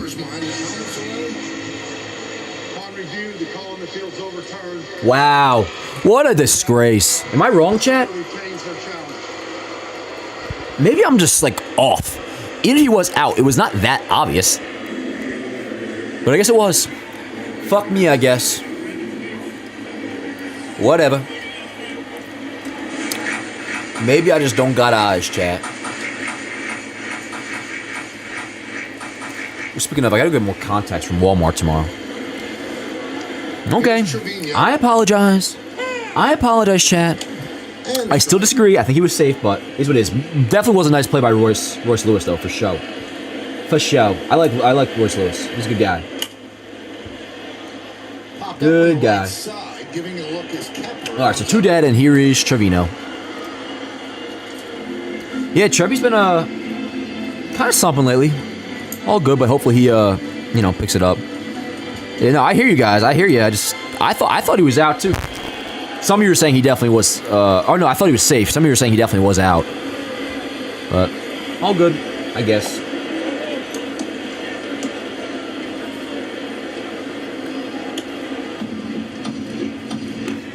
Let's go, Trevino.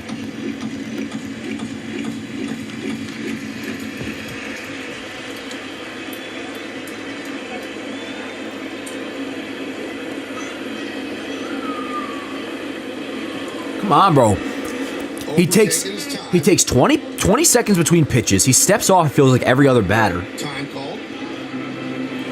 Jesus. Jesus Christ.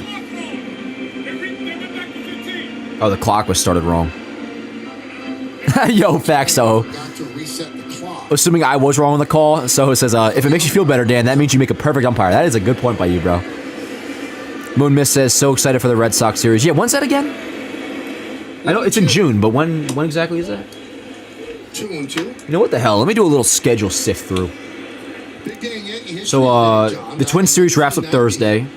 Dodgers, obviously, this weekend. And then Monday, we go to KC, which would be like a hybrid Yanks have after dark. Not really, but it starts at 8 o'clock on Monday. That's a 4-game series.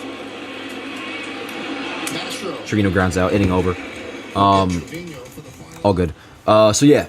Twin series, 3 games, ends on Thursday. Dodgers come to town on Friday. Oh, that girl got a ball. Nice, good for her. And then after the Dodgers, we go to KC. 4-game set. Oh, the Boston series is in Fenway. Okay, so Twins, Dodgers, KC, and then we go to Boston next weekend for a 3-game set. Ooh, so that is going to be all night games as well. So same with the Dodgers, where you have Friday game on Yes. Let me be sure here. Yeah, so Friday game on Yes, just like the Dodgers, and then Saturday and Sunday will be Fox and ESPN, respectively, just like the Dodgers. So that's 2 straight weekends of primetime baseball. So for the next couple weeks, we will not be having a daytime watch party on Saturday and Sunday, which, to be honest, I'm totally cool with. You guys know I love night games. Night games are my shit, really as late as possible. And I kind of miss, yo, some people have brought this up. I miss when Sunday Night Baseball is an 8 o'clock start. Especially now, because, you know, when they put that back by an hour to 7 o'clock, it's when the games are still like 3+ hours long before the pitch clock. I think they should put it back to 8. It's my 2 cents. Not that it makes all that much of a difference, but none of the Dodgers games will be on Yes. No, Donna, remember, Friday will be on Yes. Friday will be on Yes. It just will also be on Apple TV, which doesn't make all that much sense. So it's going to be on both. So it's on Apple TV, but I think Yes just said it before, and if you check MLB's app, Friday's game is also on Yes, which is interesting. John says, I love day games. I do too, John. I do too.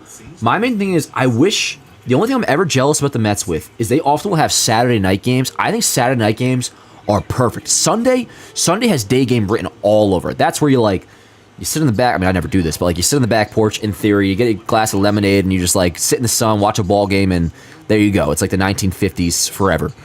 But, dude, I love Saturday night game. That's my shit.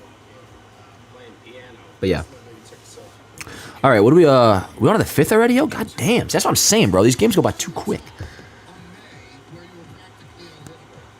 Jameson says, if you haven't liked yet, do it. Takes a few seconds and really helps the channel. Best Yankees content across all socials. Jameson, I could kiss you, bro. Just kidding, but thank you so much, dude. That is very true. If you guys could, drop a like on the stream, because it does help out a lot. Glenn says, how many Yankee games are on Apple TV per year? This is a guess just going off memory, but I feel like every year we have at least 2, I'd say, Glenn. At least 2. Now, we also have a... God, who's it against? We have that, what was originally going to be a Peacock game, but it's not Peacock anymore. I believe it's like a Roku TV special or something, which is an 11 o'clock game. I don't know when that is, but I know it's coming. It fills a place of, remember a couple years ago, I mean, probably last year as well, but, I remember... Nice Riz, one dead. The Peacock game against the Tigers, it's an 11 o'clock start. We have another one of those this year. I forget when. I'll try to find out. But it's on Roku TV, because I guess Peacock maybe their deal fell through or whatever it is. But we do have an 11 o'clock game at some point this year in the morning. Which that'll be pretty awesome, bro. You'll be seeing me like, I'm going to roll up in my fucking bathrobe, coffee, munchkins. That way you guys, you can't roast me for the same damn thing every day. Which this is clean. I got a 5-pack. 2 5-packs from Target. This is just what I wear. And I throw the jersey on over it for, you know, fitting the vibes and also to, you know, be a little bit decent, cover up. Because I don't want to be wearing a wife beater on the stream.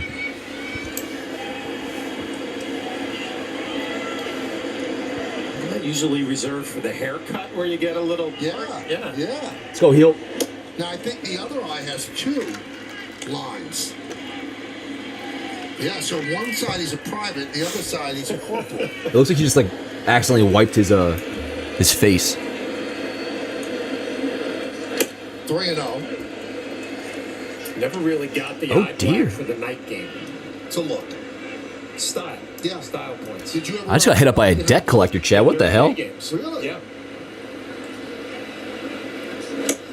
It's probably that one doctor's office show that I gave him my insurance and they still say I owe him $200. I'm not giving him $200. I mean, you could pull They didn't even do a good job. It wasn't the style. It was Lady said, you might have allergies, and I walked the hell out. And all of a sudden I owe $200. What's going on here? Well, that's the 3rd walk issued by Heel. So Matt Blake wants to have a talk. Okay. I thought he was like hurt for a second, but it's just a mound visit. I love the fact that he covers his mouth. Yo, Kay always gets on about the mouth covering. The Twins dugout that can read lips of Spanish words. Girlfriend beater, black shirt, Are you a little surprised at this? Donna says, I heard Uncle K say that today. I'm glad to watch one of the games on Yes along with you in the chat. Hell yeah, Donna. And we'll still be here for every Dodgers game. Good job. I know the weekends lately have been a little bit weird with watch parties and stuff, but we'll be here every single Dodgers game for sure. And Thursday game against the Twins is a night game, so we'll be here for that too. Just like a heads up, weekday day games, to be honest, they'll really never be a watch party for. It doesn't really work out like my work schedule and stuff. But Thursday's game, the getaway day, is still a 7 o'clock game, so that's good. So it's probably not a getaway day. The Twins are probably staying local, I imagine. They're probably still on the East Coast. Especially pitching at this level has changed where and then obviously Yankees are staying at home for the Dodgers. To throw your best pitch. Let's go, heel. Often early in games, but old school would be establish your fastball. Ground ball left side. Let's see if they can turn 2. DJ with a second for 1. On to first. Nice. Let's go. Good for Hill's pitch count, too. Yep, 5 shutout, baby. Let's go, motherfuckers. Let's see, what's his pitch count at? Heel is at 73 pitches. Word. The 3 walks have kind of elevated his pitch count, so double play there is nice.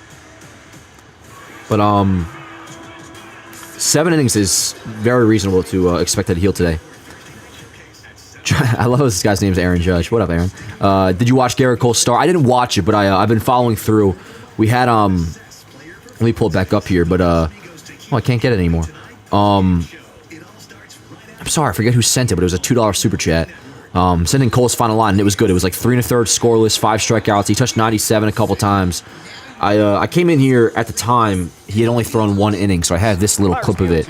But all things I've heard, he looked great, and that's obviously a great sign. And we heard I thought it was in the pregame, so forgive me if you already heard me say this, but what's it called? Boone said today that Cole could he could come back. He didn't say sooner than expected, but he also said that it's up to Cole when he wants to return to the big leagues. So if he makes a couple starts, he was in AA today, he'll go to AAA at some point too. Say he makes like 3 starts and he feels like, all right, I'm good enough, ready to go to where, well, maybe I'm not perfectly in the zone. I can work these final few like kinks out or whatever in the big leagues. Boone said that's an option. It's pretty much up to Cole when he wants to come back in that regard. So we might see him even sooner than expected, yo.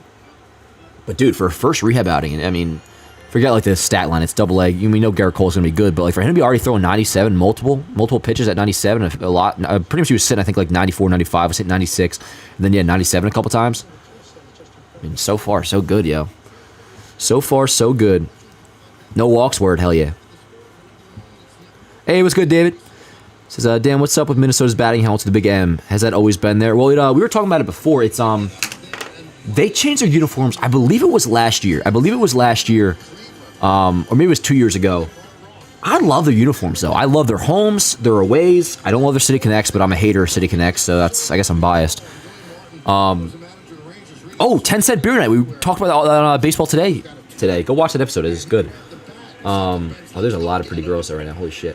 Anyways, what were we just talking about? Oh, the Marlins. Marlins. That's funny. I was going to say, the only thing with the Twins hat logo, it looks so similar to the old Marlins logo. Like the first Miami Marlins logo. But I think it looks good. All right, here's DJ. DJ then top. And that's how we got started off last time out in the third. DJ lit off with a walk, doing his thing, getting on base. What's his on-base percentage at? Dude, so that is all I asked for DJ. I know I've said it a million times. But, like, if you were to tell me DJ's going to hit 222 this year, would I say that's ideal? No. But a 364 OBP, that is literally all I need. Get on base out of the 9-hole, we're good, yo. We are freaking good. And so far, he's doing that. Yeah, it is curious, Matt. How is Judge in my live stream while he's playing a game? Hey, I ain't complaining. Oh, damn. Dude, I can't stand the shift, but that's old news. Chris says, Dan's like a dog getting distracted by pretty girls. Bro, when it's like summertime, I got that nice tan going, a Yankee jersey on, bro. Smiling ear to ear, forget about it, bro. Forget about it. Donna says, one sec, I want to hear this. Then I'll read some done. Oh, I don't care about that. 30 more on base streaks. Where it was. Donna says, some of these teams' uniforms look like costumes or children's pajamas. Donna, it's really, to me, it's the City Connects that look like that. The way you described it, I mean, you go look at the worst one of all, and I hate it more and more every time I see it. The Tiger City Connect is horrible, bro. Horrible. I didn't like when I first saw it revealed, and then I watched the game last week, didn't like it. And I think they've worn it again since then, or I saw a clip. Maybe it was the same game, I don't know. Horrible, bro. Horrible. Like, it literally looks like a softball jersey, dude. And the Red Sox, man, like, not even just being a hater of Boston. And I know it's for the Boston Marathon, but, like, their jersey's horrible. What are some of the other ones? A lot of people like the Nationals ones. Like, the other day I was tweeting out, I was responding to a tweet, I was like, all these jerseys suck except the Royals or whatever. Rough at bat for Volpe. And it was like, well, what about the Nationals? The Nationals one is gorgeous. I think the Nationals one is, like, bland. I don't think it has really much going for it at all. And, reminder, when I say this, yo, I don't need, like, say whatever you want. I'm not telling you what to say. I'm saying, like, it doesn't do anything for me when people say, oh, well, it connects to the city this way, or it's because of the city's origins here, or it's like the Red Sox thing. And I don't want to come off like instead of the Boston Marathon. I don't really associate the two with, obviously, the bombing. That's horrible and that's terrible. I don't think it's anything to do with it. It's just the Boston Marathon or whatever it is with Boston. They have that yellow thing, yellow whatever. Like, just because that's the reason doesn't make it a nice jersey, yo. Or, like, just because the Nationals have an association with, like, rose petals doesn't make it a nice jersey. Or the Tigers, just because they have a race car theme to their city, I guess. I don't know. It doesn't make their jerseys nice. You know what I'm saying? So, I'll say this, and then we can wrap up the City Connect things. I know I rant about this all the time. I don't want to be annoying. There are 3 really nice City Connect jerseys. You guys know how I feel about the Royals. I think they're not only one of the best City Connects, they're one of the best jerseys in baseball. Gorgeous. The Reds, I think those are really nice. The black on black with the red Cincy, gorgeous. I thought I had a third. I don't think I do, but it might come back to me. But you guys know how I feel about City Connects. I don't want the Yankees to get one, because with what I've seen, there's too much of a risk that it'd be ugly. Let's go, Soto. Already 2 dead, yo. Goddamn. Jason Giambi was with the Oakland A's and winning an MVP. Look at that shot, yo. I love that. Soto in the box, Judge in the back. Badass. Badass, chat. For a pitcher and a catcher, when you make oh my God, bro. Can you pitch the fucking ball? Jesus Christ. Oh, his pitch comm ain't working. Go figure, bro. There's always something with this guy, bro. You want to just throw the ball? God, he looks like a punk. Whatever. Mariners is cool. They're not the worst, Jameson, but I don't think they're all that great. Fred says, what do we order from McDonald's? I got a... I mean, you still could put down signs with your fingers. One sec. Yo, me and Kay are on the same page all the time. 2 cheeseburger meal. 2 cheeseburger meal. No onions. But I'm eating the burgers later, so I got French fries and then the soda. Cypher says, wait, you're live and ads still play? Not up to me, bro. Not up to me, man. Trust me, I don't know what the deal is with that. It's, Some YouTube does. If you monetize your video or not, they put ads on it. I can't control it, unfortunately. Glenn says, Yankees do a reverse pinstripe, might look good. Well, I won't go into this, I've told this story before too, but Glenn, they actually, would you say that, Glenn? Yeah, they had that on the table, literally on the table in the 70s.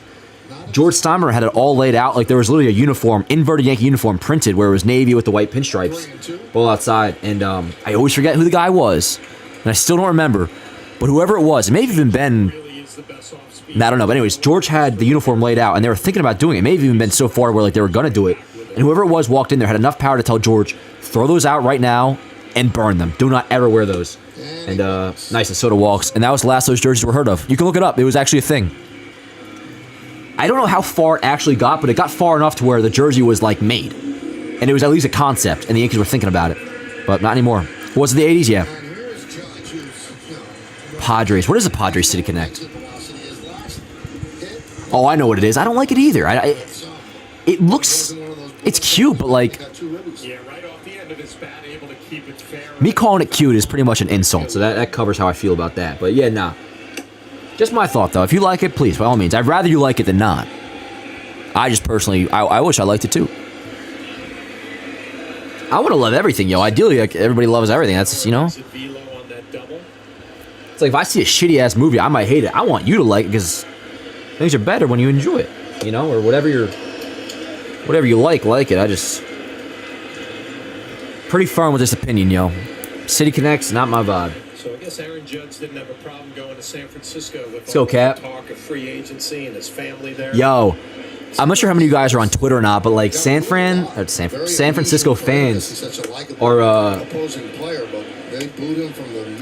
I guess I understand. I do understand, but like they hate Judge, bro. All the shit he was getting on Twitter. Holy shit, bro. And like rightfully so, I guess, you know.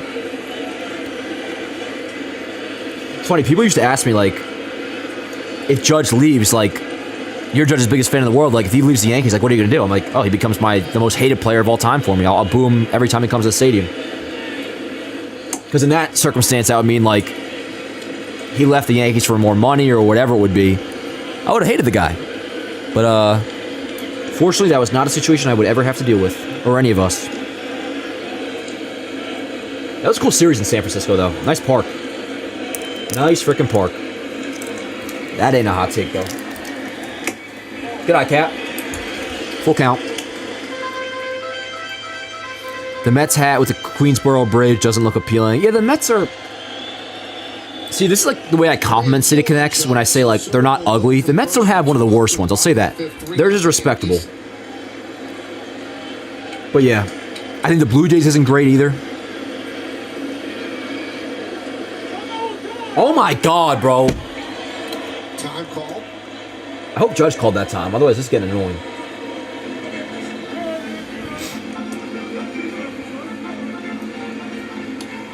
Moon Miss says, Dan, what's your favorite Elvis song? Oh, I got so many, yo. So many. Honestly, right now, I love the That's Alright live performance where it's like, da-na-na, da-na-na.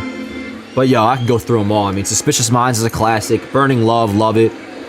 Poke Salad Annie, love it. I mean, you name it. It's going to be my favorite Elvis songs. But, number one, easily, If I Can Dream. If I Can Dream, bro, I listen to that at least once a day. Fly ball, right field, foul. Foul ball. Michael says, Dan, with Vlad heating up with the Jays still sucking, do you think he still gets traded? We ran this topic on Baseball Today yesterday, because the Blue Jays GM, what's his name, like Ross Atkins or whatever, he, yeah, I was thinking, is that the country singer? No, that's Rodney Atkins, but nah, he was asked about it with Vlad and Bo Bichette, and of course he says, like, that's not our plans, that makes sense, blah, blah, blah, but, like, yo, I mean, they gotta consider it, right? Good eye, Judge. So first and second, 2 outs for Verdugo. Because Vlad is still having, I'm pretty sure, and like you said, he's heating up lately. I think his season is technically like he's having a solid year, technically. But if you have you guys seen what Bo Bichette's doing this year, dude? I don't know what value he has. So I mean, I feel like Bichette they definitely hold on. Oh, I just fucking went to Vlad's seniors page. Bichette, I think they hold on to because like, what are you to get for him? You just gotta hope he bounces back and gives you something, and then maybe you trade him next year. Because they're under control this year and next. That's the one part about it. But, yeah, Vlad has an 8 on an OPS. So, I mean, if they want to trade him, he's definitely got value for sure. I mean, teams will always want a first baseman. I mean, shit, I hate the fucking guy, but I'd take him on the Yankees. Wouldn't happen, but whatever. I don't think it happens this year. But next year, Michael, I would not be shocked if they do trade him. That's a cheap-ass answer. I'm not going to say that. That's playing both sides. I'm going to predict if the Blue Jays are bad, like they repeat this year, which their whole course has been nothing but a disappointment, so I imagine it'll be in a pretty similar situation next year. I bet he does get traded. And, it sounds like, speaking of first baseman getting traded, it seemed like almost everybody in the industry, for the most part, expects Alonso to get dealt, which that makes total sense to me now, how the Mets are doing. Not that he's doing all that great anyways, but, yeah. It's exciting, bro. Like we're getting there. It's still kind of far away, but it's not. I mean, we're even in the window now where, like, even hearing, like, the Yankees might be willing to trade for Ryan McMahon, or Blue Jays GM being asked about trading Guerrero and Bichette. Like, we're now at the point, at least in the year, where you won't see many, like, legit trades go down just yet. Although it's possible. I mean, the Yankees got... I thought that was going through the hole. All good. It is possible June trades to go down. For those who remember, 2019, it was around, I don't want to say this time, but I think it was like June 15th where they got Edwin Encarnacion. That was a blockbuster deal. Let me see when that was. But anyways, what I'm saying is, like, we're now in the part of the year, a window of at least rumors starting, which is exciting. And I'll tell you guys this right now. Let's see, it was it was June 15th when the Yankees got Edwin Encarnacion, which is such an awesome trade because the Yankees were already so great at that point. And they acquired him, and he was, like, leading the league in homers at that point, I think, or up there at least. But what was I going to say? We'll be live, like, that whole day, that whole trade deadline afternoon until or past the deadline, which is, like, what, 4 o'clock? We'll be live on here the whole way. That'll be badass. But, yeah. Yep. Logan says, dude, I hear those garlic fries in San Fran are immaculate. I'd love to go to that park. I would love to go to Oracle. I just would not love to go to San Francisco. Oh, where John, your weekends are, bro? Hell yeah, man. Hell yeah. Marcy says, Heartbreak Hotel. Well, since my baby left me. I love that song. Well, I found a new place to dwell. Yankee Lover says, this is the best Yankee team since 09, 100%. Without question.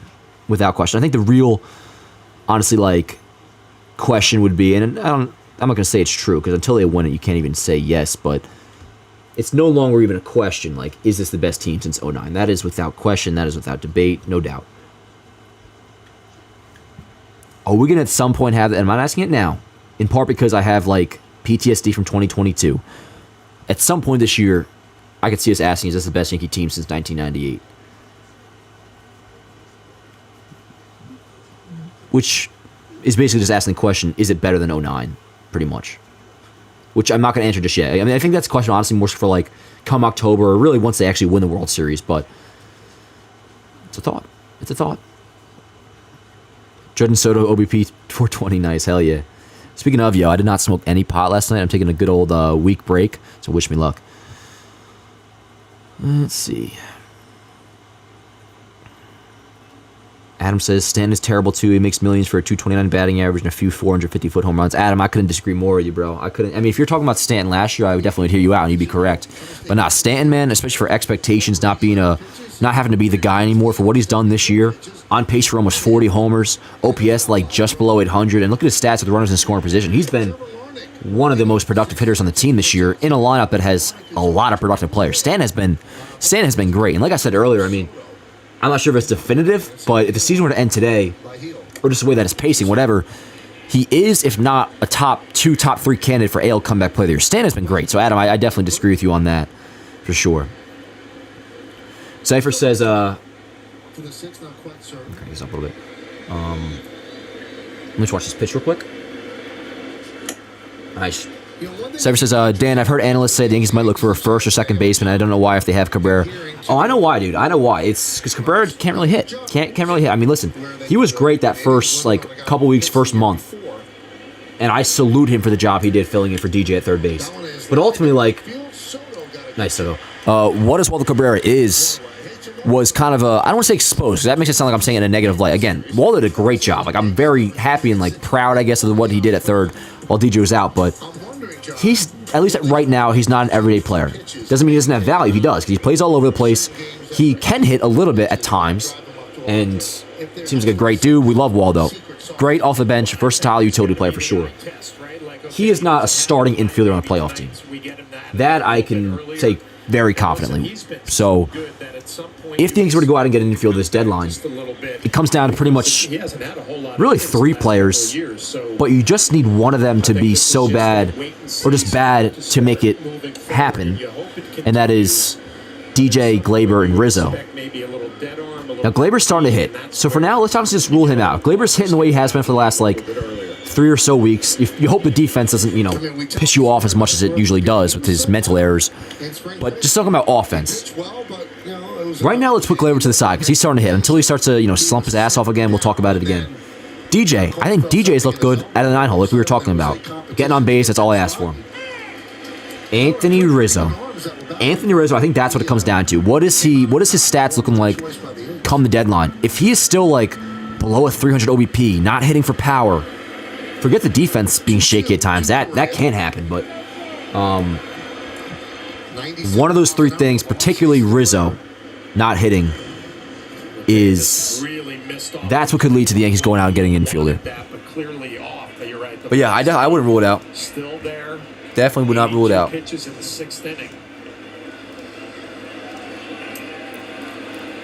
And it doesn't just matter if Rizzo's struggling, you got to go out and get a first baseman. You could get a first baseman, you could get a third baseman, you could get a second baseman, because if you want to sit Rizzo, and I'll tell you this, Rizzo is not going anywhere in terms of a roster spot. He'll be here through the end of this year no matter what. But if you want to get a better hitter to play more on the regular, you could go out and just get a third baseman, and then you play nice heel. Is that number 6? 7? 6. Nice. Oh, he struck out Correa 3 times. Nice. But what I was saying is, what the hell are you talking about? You could get a third baseman and have DJ play first. So it doesn't necessarily have to be if Rizzo's struggling, you got to go out and get a first baseman. Just get any infielder that can hit, and then you could, with DJ's versatility, you can just move him around wherever you need to. But for now, sure thing, relievers at the deadline. 2. One higher end guy, and one dude the Yankees will just turn into a higher end guy that we don't even know his name yet. It's kind of amazing what he's doing. It was called Fernando And Mania because he's not done that often. I was talking about Fernando Valenzuela. I don't want to bank on this because he's had a lot of setbacks, but Scott Efros is supposed to come back in the second half. And he's a damn good reliever. Of course, he had Tommy John, and then, what do you have, a back surgery, I believe, this offseason, and then, I don't know if he had, some forearm pain. He's had setback after setback, so I don't want to rely on him, but he is somebody you could, maybe look to come back up at some point, but for now, I'm planning on get 2 relievers at the deadline, shore up what is already really good, but let's be honest, if there is a weakness, our biggest weakness on this team is the bullpen, for sure. In terms of, lineup. Nice. 6 scores for Heel. 87 pitches, so he's obviously back out for the 7th. He's a beast, bro. Holy shit. You're a fucking stud. Oh, also, happy birthday to Luis Heel. He turned 26 the other day. What the hell were we just talking about? I forget, but it was probably a damn good point, chat. Ooh, well, first of all, Jameson Plemons sends in a $2 super chat. Thank you so much. What do you want the Yankees to do? Well, that's a coincidence. I was just talking about that. But, dude, thank you so much for the super chat. Appreciate you. And like I said, relievers for sure, and then the infield, we'll see where we're at. We'll see where we're at 2 months from now. Adam says, Dan, do you think the Phillies are as good as advertised? I'll be honest, I'm not perfectly qualified to answer this question because I'm so much more in the know when it comes to the Yankees and general baseball. I can repeat to you not a first take answer because I don't talk about baseball or the WNBA. You see that shit? That was funny. Shout out to Stephen A. But I wonder. I'll tell you this. I think we're better than the Phillies without question. I think we were without a doubt better than the Phillies. I mean, the rotation. What is it? You got Wheeler. You got Suarez, who I think just landed on the IL, but he's been really good. I imagine he's coming back at some point. Nola. Let me check out how Aaron Nola's doing. But the way I can answer this is, how do the Yankees match up against them? Rotation is better. Lineup is better. I don't know jack shit about their bullpen, so I can't talk about that. But I imagine the Yankees' bullpen is better, and if not, it's only going to get better come the trade deadline. So in terms of how we match up against them, I'd say we're better. Now, they're a legit threat. I could definitely see them coming out of the NL. They don't scare me. The Dodgers, there is something about the Dodgers where, their lineup is insane. And their pitching staff is insane. I think the Dodgers are better than the Phillies, I would say. But it's baseball, so that doesn't guarantee they're coming out of the NL. But if you were to ask me, like, if I could turn the question to, like, who would I rather face in terms of easier opponent in the World Series, I would take the Phillies or the Dodgers 100%.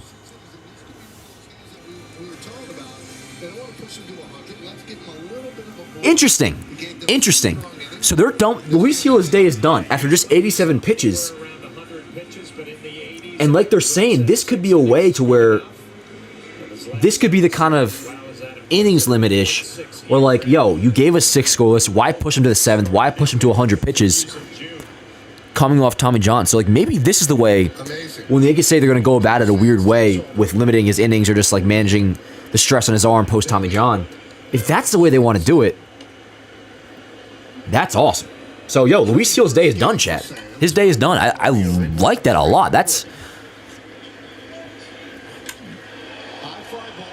Son of a bitch. Oh? No. I'll tell you, bro. Outside of a couple, like, you know, if it's a close game, if it's like nothing, maybe not. But if it's a game like this where you're up 3-0, you anticipate the offense scoring more, knock on wood. You feel good about your bullpen. You already got them through 6. I'm not against the Yankees doing this pretty much every time out with Luis Gil. Now, this goes to the conversation when we talk about, like, all right, he's obviously, right now, Rookie of the Year. He's obviously an all-star. He could start the freaking game. When people ask about the Cy Young, stuff like this is where it could limit him when it comes to winning that award. Because even if they don't fully shut him down, which I still will expect them to, like, at some point give him, like, even just, like, skip a start or something. Depending, I mean, if he keeps this up, then it really doesn't. If he throws 107 innings with a sub-2 ERA, I mean, I think that's what Blake Snell threw, and he won it, right? 170, 180 innings. But if I had to guess, stuff like this is what will keep him away from winning a Cy Young. But long-term for him, for the Yankees, it makes total sense. Because you're still pitching him, bro. You're still pitching him. You're getting an effective outing. He's in line for the win. His ERA, which, yo, let's give his final line. And I got to post his line on Yanks Ave, too. But, what's it called? So, Luis Gil. And go ahead and drop your letter grades, chat. 6 innings, 1 hits. 6 innings, 1 hit. No runs, 3 walks, 6 strikeouts. ERA is lowered to 1.83.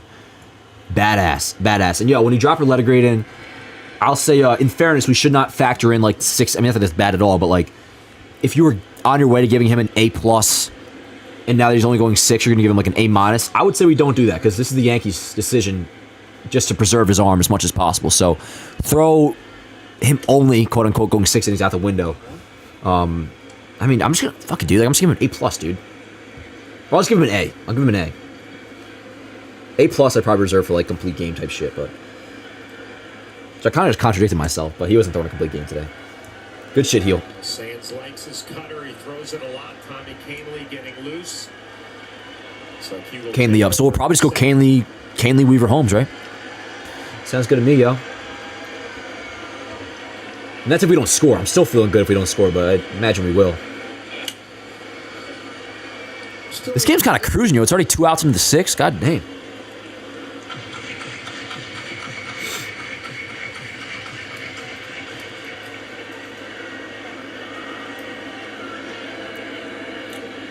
One sec, chat. I'm just getting my, got a post about the stud, Luis Gil. Lined? Son of a bitch. Oh, crap. Just catch it on a fucking hop. You don't gotta be a big shot. That was a waste of a dive. Probably hurt his foot. Alright. Shit. So let me just get this up, and then I will socialize with you guys.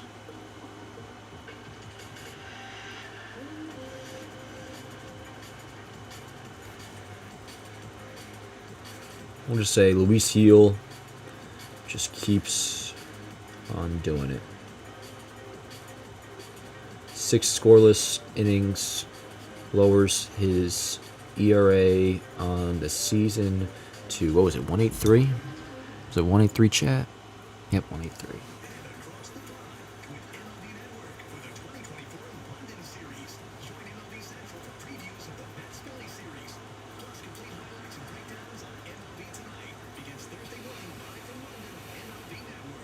All right, 6 innings pitch. I really like that decision by the Yankees. That's smart. And it's an obvious decision. One that I didn't think of, though. And that's why I'm not in the dugout, chat. 6 strikeouts, 88 pitches. Let's go. Good shit. Good shit, Gil. All right. So his day is done, and enter Tommy Kahnle. What's good, chat? How the hell are you? Oh, yeah. Not just an all-star, Cy Young frontrunner, for sure. For sure. I mean, right now, yes. But like I said before, the innings limit is what could ultimately cost him in the end. I don't really worry too much about the Cy Young. I mean, that would be crazy. But right now, I mean, it's Rookie of the Year. It's stalling the all-star game, bro. I mean, damn. Don't come back for the... No, he's not. No, they already hugged him and everything. Done. So, he's out. He's out. Julie says, Trevor Plouffe is thrilled right now. I'm sure he... Maybe I'll text Plouffe. I'll wait till the end of the game, but... And Nicholas goes, yeah, that's why you're not in the dugout. What are you trying to say, Nicholas? What are you trying to say, bro? Is there other reasons that maybe make me not qualified? That I'm a college dropout? And I barely graduated high school? And I curse like a sailor? Is that why? Marcus says, Dan, continue with Verdugo next year or let him walk with an outfielder Soto, Dominguez, Judge. Yeah, unfortunately, it's Soto or Verdugo's gone, which is tough. Bittersweet, but it makes perfect sense with the way Hal's talking with the whole, like, got to play the young kids more so we can, you know, whether it's signing Soto or just you want to have a proper balance of... Oh, Doug Menkowitz? I know his name. Oh, I guess that's how. And in high school, he was a receiver for Alex Rodriguez. Really? Why am my shit not plugged in, bro? Number 13 for Dan Marino. Ended up with that 1 sec, chat. Yankees as well. My charger ain't working, bro. He could pick it at first. Don't mind me. Give me 2 seconds, yo. From A-Rod. It looked like he just kind of Guiding it. nice little touch over the middle.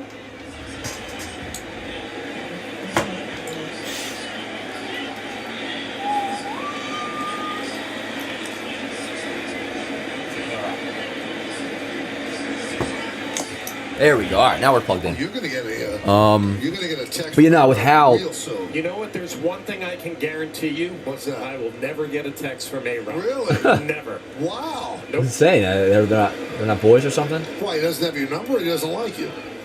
Well, probably a little bit. He definitely doesn't have the number. Probably a little bit of the other part. Really? Now, I would just say it looked like a little A-Rod's got touch beef pass with over the- middle. I thought it, he would like rifle this in. Yeah, look at A-Rod. Let's see. I forget what I was talking about, It but was a completed pass. Dan, is Nestor going to the bullpen? No. I mean, Swing and a miss. nice, Canley. Kepler down on strike. Playoffs, right now, he's the guy. If Clark's healthy, Mainly coming off Nestor's the one that's not going to get a start. Unless you're at home, then if you're at home, Nestor's like as good as Luis Heel, apparently. Kepler way out. But no, if I had to guess right now, playoff rotation, I don't know if Clark's going to start. Right now, my playoff rotation is this. Cole, Rodon, I'm sorry, Heel, and you just split them up with the lefty. Stroman. Cole, Rodon, Heel, Stroman. If you need a fifth, which you only really do if there's like a rain out, 2022 ALCS that happened, then you go to Clark. So, playoff-wise, Nash is going to the bullpen. But for now, I mean, Clark's going to be out for a while. We're not going to see Clark till like August, so. The Devil Rays. Well, the Twins' last run, wasn't it the first batter of that series in Minnesota? Adam says, Stan has a 278 OBP. He is a bust. Yo, Stan, the OBP is low, and I wish it would be higher. It should be higher. He's still good enough to not be a 278 OBP guy. But for what he was last year and what he's doing this year, he's a slugger, dude. And that's what he's been. Oh, shit. Fly ball left center. See ya. Solo shot for, Royce Lewis. Go figure, man. He's a stud, bro. Royce Lewis is good. Did he sign a long-term deal, or is he going to come to the Yankees at some point? The Twins will say, welcome back, Royce Lewis. Nah, word. He's just under like regular control. He's got future Yankee all over him. Nice little shot. So we got a 2-run game now, chat. 2-run game. No, he's just got unbelievable talent. So all good, Canley. Finish this shit up, and then we'll go to Weaver for the 8th, Clay for the 9th, and hopefully we'll have no problem. But 2-run game now. 2-run game. Oh, you're out, Skyler? Gotcha. Sounds good, yo. I'll see you. He did jinx him. Look at his numbers and a very young career coming into this 70. When will Schmidt be back? Apparently not till August, Genie, is the plan. He's being shut down for either 4 to 6 weeks or 6 to 8. I think it was 4 to 6. And that's like not throwing at all. So, let me see This here. one's broken up by Royce Lewis. That one after 33 innings. Go to my Yanks app post. Yeah, so Clark's being shut down for 4 to 6 weeks. And that was 5 days ago. So, I mean, That's without throwing. Then he's got to do rehab. So, like, I would not expect to see Clark till August, which will be fine. Like I said when it happened, I'm going to miss watching Clark pitch from, like, a entertainment standpoint, but the team itself is going to be fine. And again, shout out Cody Petit. He pitched pretty well again in, I believe it was LA. Oh, no, maybe it's Saturday. Yeah, nice play, Rizzo. I think it was Saturday. He was like give it 5-inning 3-run. I don't know if he actually got the winner. I think he did get the win. Oh, nice play going But yeah, we'll be fine. right. And then plants I gotta take a fucking piss, yo. I got you, Giannini. Hang in there and stay on the bag. Jameson says, who's your least favorite reliever? Mine is probably Ferguson or Santana. At the swing from the side. The one I shit myself the most right now with is Caleb Ferguson. I will say, Dennis Santana is really starting to, like, seeing him in spring training, he looked nasty, and I was like, okay, he's going to be a guy that the Yankees turn into something really good, or at least an effective reliever. Dennis Santana feels like, for the most part, has kind of been shit in the bed. So, whoever the Yankees do get out of the bullpen, or even if he struggles so bad, you call it Marinaccio, Santana's kind of proven to be a guy that is not going to be on this team long term, like come playoffs. Ferguson, I feel like, I forget who they gave up for him, but that was like a decent trade, and they were excited to get him. I think they're really going to want to work it out with Ferguson. But come the deadline, if he's still struggling, like, maybe it's another lefty they get to supplement the bullpen, and then Ferguson goes. But yeah, I would say Ferguson right now for sure. Not Michael Tonkin. Michael Tonkin's been good, yo. Tonkin got the freaking win on Sunday. He kept us in that game. What do you think? Like 2 scoreless or something? Nice, Canely.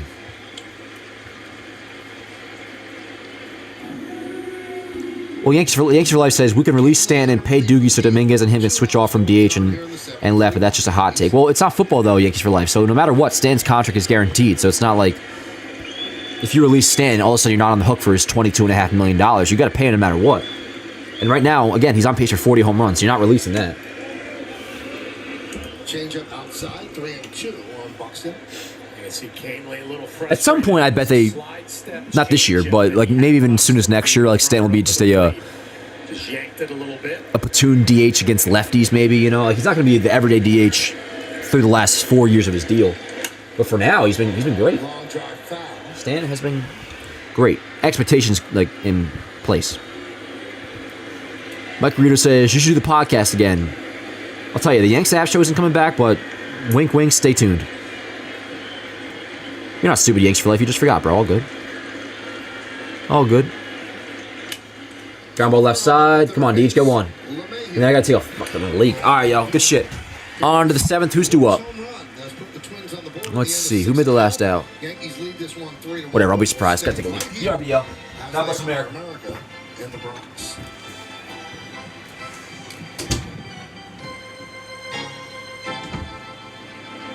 Ladies and gentlemen, will you rise and remove your caps? And please direct your attention to the area behind home plate as the New York Yankees welcome an honored military guest. United States Navy Petty Officer 3rd Class, 90-year-old Dr. Victor Schumacher from Madison, New Jersey, who served in the Korean War. The Yankees say thank you for your sacrifice and service to our nation.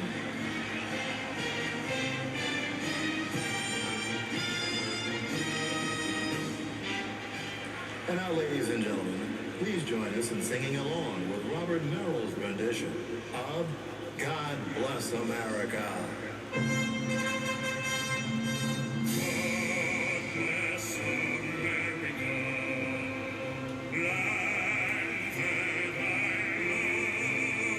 Stand beside her and guide her. Throw the light with the light from above. From the mountains to the plains, of the ocean, right before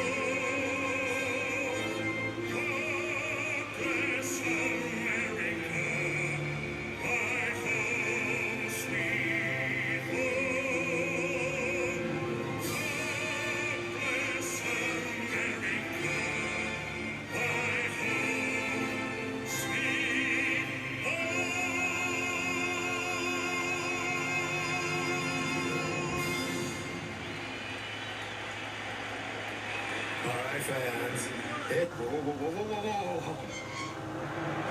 What have you done? I borrowed some adamantium from your closet, and I made us something special. Yeah. Heineken Silver.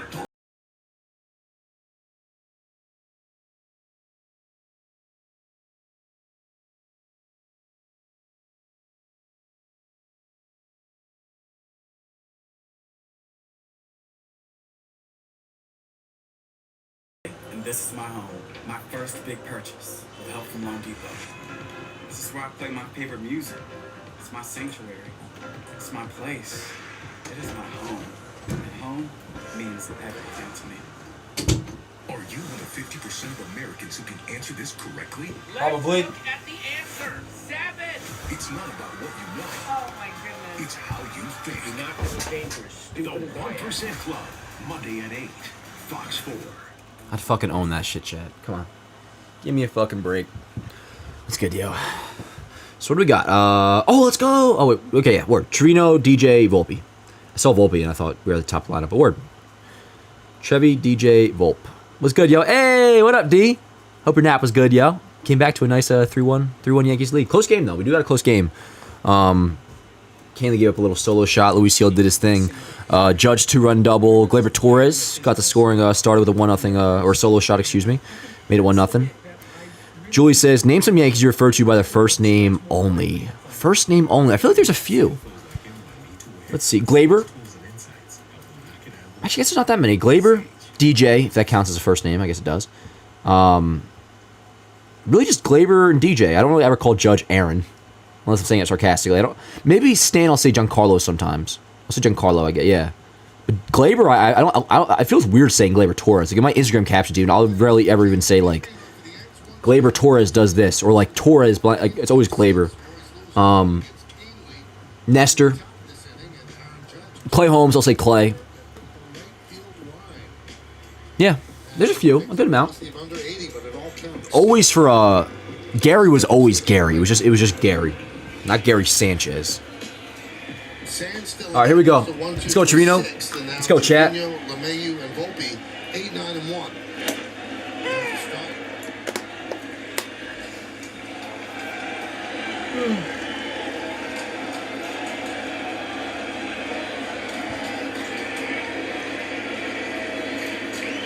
Sands opened some eyes early in April.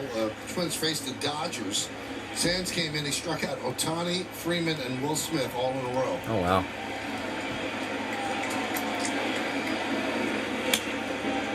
His fourth big league game was in June of 2022 in Minnesota against the Yankees. He gave up home runs to Judge and Stanton in the first inning, and he took the loss. Ian Hamilton, get ready. What flavor what, Chris? Let's go, Jameson. Tap and pass the pitcher. Peppermint, Chris. Safe. What? I'm not going to comment. I clearly don't know shit when it comes to safe or out calls. I'm sorry, that Gleyber play before, I still kind of stand by. He looks safe to me. Oh, he was safe as shit, bro. Come on. You guys really want to doubt my umpire skills? You're making me insecure about my calls now. He was so safe. I think you're going to see a replay again. That's a tough one to miss. Yeah, come on. This is wasting our time, bro. Get this shit overturned and let's go. Soto triple crown? Nah, because Judge is going to lead in homers. And I mean, Soto could beat Judge in ribbies, but Judge is definitely going to have the homers. Yeah. I knew he was too safe too, Michael, but I didn't want to be wrong again, so I kind of took it back. But no, he's so clearly safe. This should be a very quick overturn. Well, he's staying at first because he knows he's safe. Damn, bro. Jose Miranda is fucking yapping Torino's ear off at first base. So everybody knows he's safe. He looks like one of those like loud talking while gum chewing guy. Classic baseball shit. This is the Sunday. Like, you ever see a big time gum chewer after they hit a home run? They're just like, nah, got the pitch I wanted to hit. That's what they talk like. Yeah, you're the man for that, Trevino. That was awesome. I made sure to include that in the highlight video on Sunday with the Trevino beating that out, hustling his ass off. Infield single for Trevino. And here's LeMahieu. Let's go, Deech. Slow roller. Slow That's ground ball. probably going to be 2. And there's 2. DJ's definitely into a few double plays this year. America's heroes need your help. All right. Donate $11 a month to the Talented Towers Foundation. That's kind of an annoying double play. TNT.org. But, hey, if bullpen does their job, we'll survive. We still got 2 innings left anyways. Well, 2 innings to hit if we end up needing it, which hopefully we don't. Right in the third. Let's go, Volt. Extended his on-base streak to Oh, that's 30 sick. straight. Cole's wife, Amy Cole, she caught a foul ball Pitch outside at for Simmons. at Cole's start today. What are the odds? Think? Good for Amy. Oh wow, and there was a this makes sense, but a double-A record. Not just Somerset, because they've been in the Yankees double-A affiliate for only a few years, but in general, Yankees double-A record attendance tonight in Somerset, 8,260. Obviously for Cole's start. This is from Katie Sharp. Pitchers with a sub .65 ERA, 50-plus strikeouts, and 15 fewer hits allowed in any 7-game span since 1913. Luis Heel and 2021 Jacob deGrom. That's it.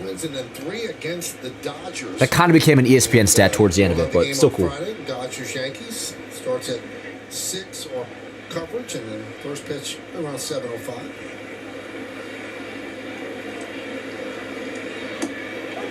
Oh, fuck you, Blue. Give me a break. Well, we don't worry about it. Don't get thrown out, bro. He's a piece of shit. Fuck him. Nobody left on base. We go to the 8th. All right. Already on the 8th, yo. I meant to make a post game soon, bro. This game's going by a little bit too quick, bro. You guys want to watch a West Coast game or something? Just kidding. I got to watch Star Wars Acolyte. Cannot wait. I want to watch Suits, too. Wasn't it, Posada? Who you talking about?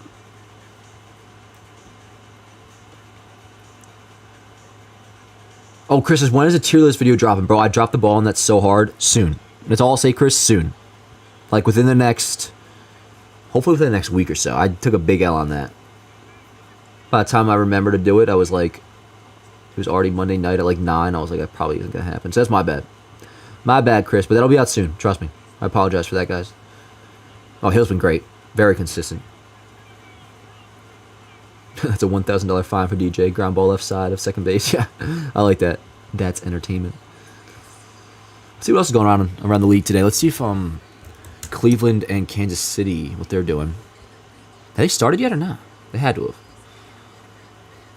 Probably started at 8, but... Wait, what? Oh, they already played. Okay, shit. They're done. Cleveland won 8-5. Damn, they're 20 games over 500 now. Good for Rose in Cleveland. Oh, wow. The Pirates beat the Dodgers 1-0. Shut them out. Wow. Reds beating the Rockies 2-0. Who cares? Astros beating the Cardinals 2-1. Yeah, who cares about these games? Give me like, what are the Orioles doing? Ah, fucking bastards. Orioles are beating the Blue Jays. Go figure. 8-0. They ain't good for nothing, bro. Brewers, Phillies. Rays beating the Marlins. I guess Boston's off tonight. Mets beating the Nationals 6-2. It is the 9th, so don't want to jump the gun on that. Oh, John, I can't wait, dude. I can't wait. Now, it's interesting with Acolyte because I'm pretty weird with when it comes to Disney Plus shows. I mean, there's some good stuff. Obviously, Andor's pretty celebrated. I don't love it, but that's a me problem because like, I'm a lightsaber guy. I watched it, and it was good. And I understand why people like it a lot. It definitely was well made for the most part. Disney Plus has had some W's. Some episodes have been great of certain things, like the Anakin episode of Ahsoka, awesome. Some parts of Kenobi, like the Anakin and Obi-Wan scene after their fight was sick. I wish the music was more Star Wars-like. But the scene of like the Anakin's gone, I went, that whole thing, that was awesome. Mandalorian, first 2 seasons, like they've had their W's Disney Plus, but for the most part, they've done enough bad to where I'm pretty weary about what they put out these days. But with that said, a lot of critic reviews love what they've seen from the Acolyte so far. And most of them have seen, I think, 4 episodes or so. Who's that? Is that Chris? Who is that? I have no idea. Anyways, with the Acolyte, even people who kind of feel the same about me, like, or even hate it more, like Disney Plus stuff, are speaking positively about the show. So I have like actually some decent hopes. No matter what, yo, like, no matter how much I hate what Disney's done with Star Wars so far, for the most part. Oh, Hamilton's in. Okay. If I remember correctly, he looked good when his first outing after coming off the COVID IL. Hamilton looked pretty good actually. So let's see. Hopefully that continues tonight. Behind the scenes content, game highlights. Anyways, what I was saying is, like, Don't miss out. Join the I always go into shit with, like, an open mind. And that's what I'm doing with this, so hopefully it's good. Here's Christian Vasquez. Indians' big comeback. Oh, really? They were leading 5-1, huh? Wow. Good for the Indians.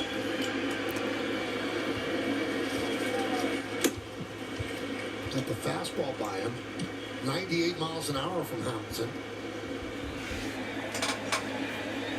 Known for that Slombio, but bringing the heat tonight. And so getting a post game ready. Just the get the logos in and stuff. Good shit. Shit, Hamilton.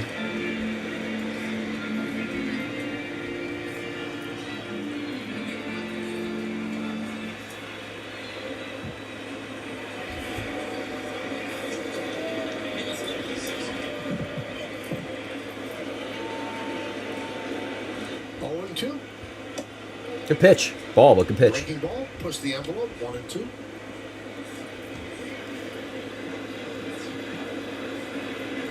Caleb Thielbar.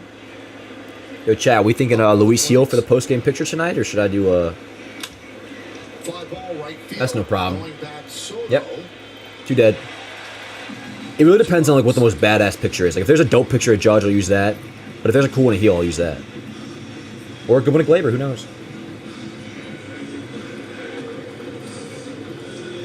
I'm not going to update records yet. I'm not that much of a jinx yet. I'm just getting it ready.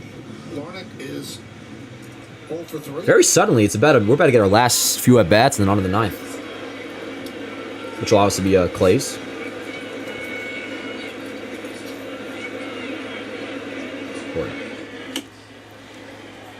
Good stuff tonight. Yep. Hamilton's looking good. Knock on wood. Hey, what's good, Yankees finest? How you doing, bro? Well, there your messages goes, but I saw you. I saw you, bro. I already said hello. All this Chapman video talking baseball posted is hilarious. What's that, Chris? It wasn't the one of him like grabbing his mom's tits, right? Yeah, that video's old. Let's see. What did my coworkers post? Chapman mocking. Oh wait. Urban.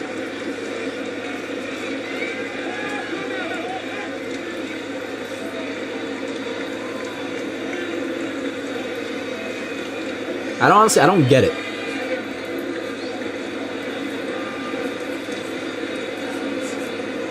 Oh, because Chapman, he gave up a fly ball he thought was gone, and he threw his glove to the ground, and then McCutcheon in the dugout did that to him too. That's funny.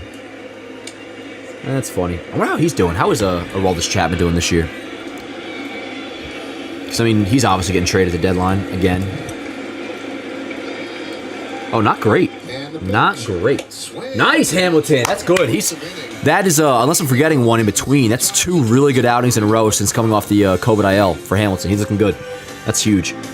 Yeah, Chapman's not doing all that great. I mean, he's striking guys out like crazy, as always. 36 Ks and 20 to third innings pitched, but a 4.43 ERA, 1.87 whip.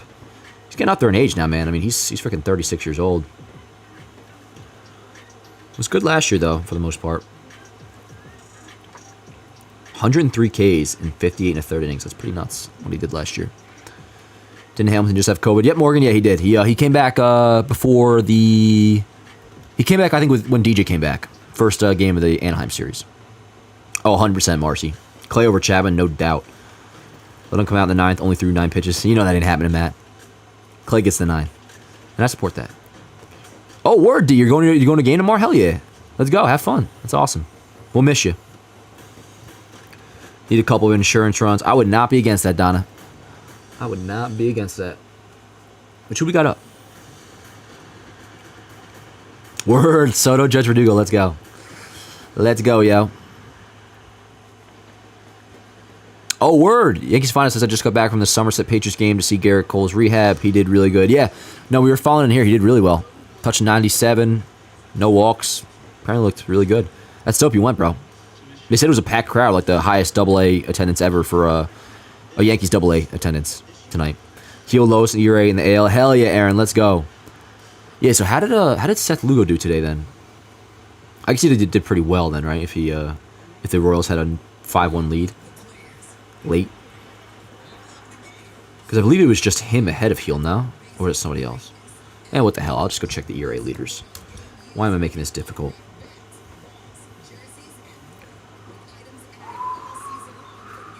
American League. I don't care about the National League. Yep. Word. Maybe it wasn't Seth Lugo. But yeah, Heel.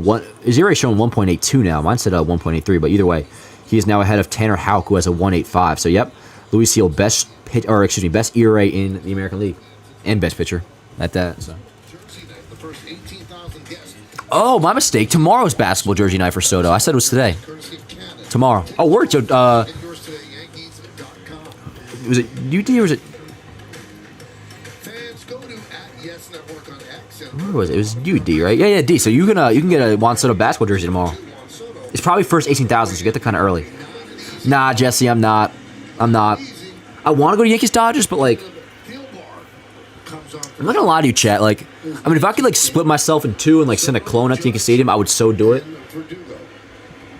I'm much better off like watching the games on TV. I consume it better. I feel like it's better for like my analysis on the game. And it's hectic to get to. Again, if I could just snap my fingers and have a duplicate of me be there, I would. But over here, we'll be doing all watch parties though, all 3 games. That's just, oh my god, bro. I can't even imagine the crowd, dude. Holy shit, is that gonna be incredible. Boy, I look forward to that. Let's go, Soto. Yeah, let's do a little. Let's do some insurance. Reminder, chat, if you could drop a like on the stream, appreciate it. High drive foul. Oh, Soto's pissed. He did the stand. He tossed the bat up and slammed it or slapped it. Oh, good, Soto. What was he? Over 2 walks today. How big TV screen are you looking at, Dan? I'll show you, Giannini. I'll show you exactly what my setup is. So I got this TV. Well, TV, laptop. This screen. This is the one I record my YouTube game highlights on. So this is a straight shoot record. And then over here, I have the Yes app going, and this is what I used for Instagram highlights. So this is what I see, and here's this screen. See? What's good, yo? So yep. And then bed, couch, bookcase, all that jazz. Judge in 290 now? Let's go. Oh, let's go, Cap. 0-1. Good eye. When you heard Aaron talking to the media and Meredith after Soto is off tonight. Yeah. He is, Matt, but he still has 2 walks. Classic Soto. And you wonder if players really believe yeah, D, yep. Just saying it, but moving in it's not a condo, but yep, apartment. July 1st. High drive. Nope. No base hit. Let's go. I heard crack of the bat in the crowd, so I was like, high drive.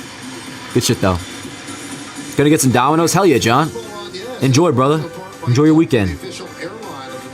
Hey, what's good, BB? How you doing, bro? Doing good, man. As long as this lead holds up, I'm doing good.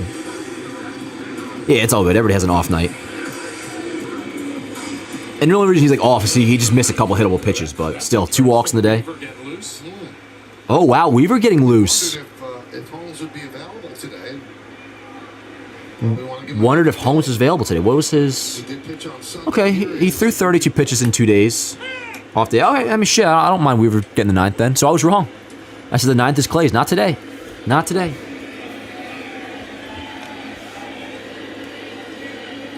Verdugo's 0 for 3 tonight. Hell, at that rate, yo, like, I wouldn't mind just leaving it in Hamilton then. If you're not going Clay for the 9th, then... What'd you guys say? You threw 8 pitches? 0 2. 10? Yeah, I would have just left in Hamilton.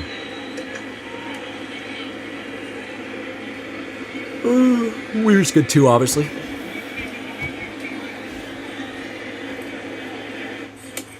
Damn. 93 kind of blown by him. All good, Verdukes. Let's go, Stan.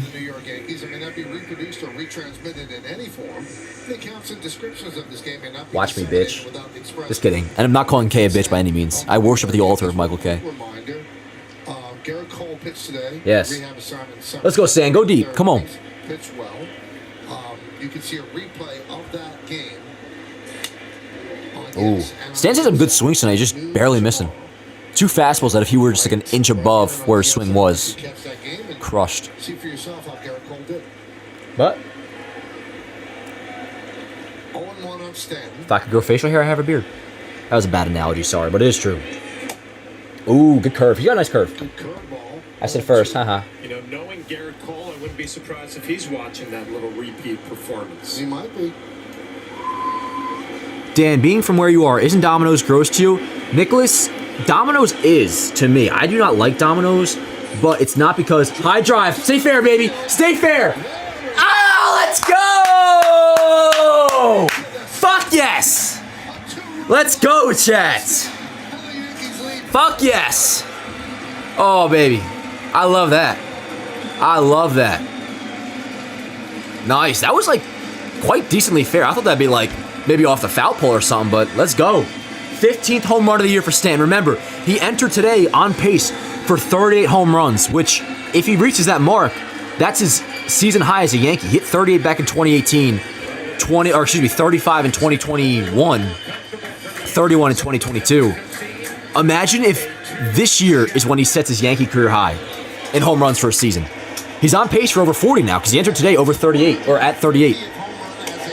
Nice. His 150th home run as a Yankee. We probably thought that would come in like 2020, 3 years into his Yankee career, but hey, better late than never, I guess. That was a fucking bomb. On 2 strikes, too. 420 feet.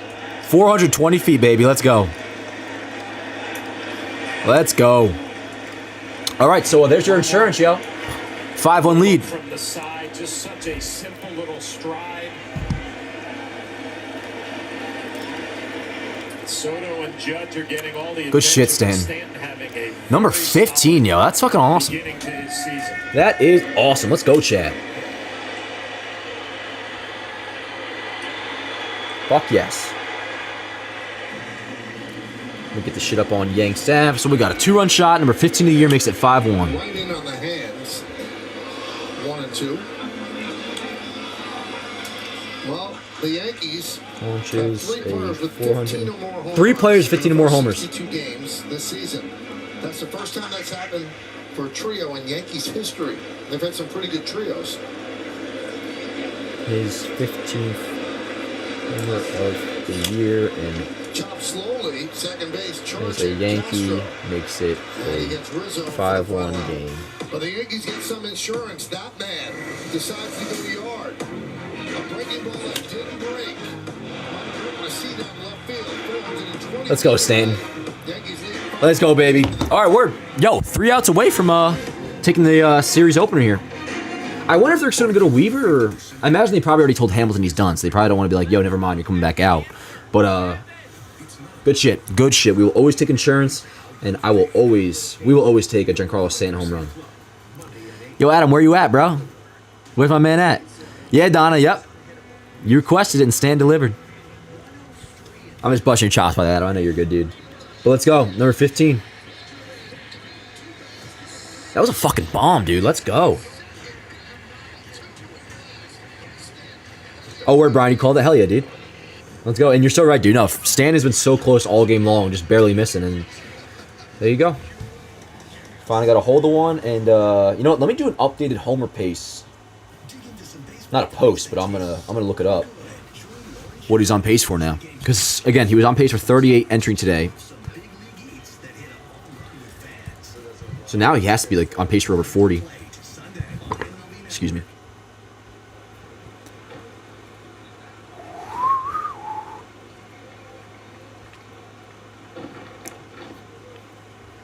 All right, so what is that? 15 home runs in 54 games.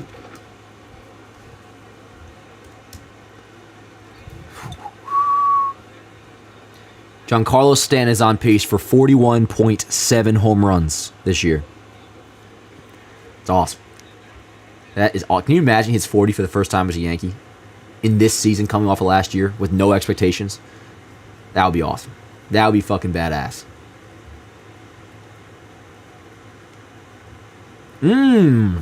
Michael says, give Stan the post-game picture. I am not against that, Michael. Only slight issue with that might be because the pictures take a good, like the Stan picture may not be uploaded on Getty Images for another, 20 minutes. So I might be beat on that, but I like that thought. I could always get an old Stan, not an old Stan picture, but another homer picture at Yankee Stadium from this year. Look at Stroh, I love him. Marcus Stroman, honoring Bob Marley, some rip there. Hey, Stan, my man. Giancarlo Dennis Stanton, Santana. Luis Hill looking like a beast, bro. He's got the elbow shades on. Well, not exactly, but similar. And finally, a big smile and peace sign from Let's look up Giancarlo Stanton, Yankee Stadium home run. Nope, no daytime picture. I need a night game Stanton home run. Maybe from the Houston series I can use that will play for this game. Nobody will know except you guys. Get the final three. Oh, that's a badass picture. I like that. Correa struck out 3 times against Yeah, we're using this.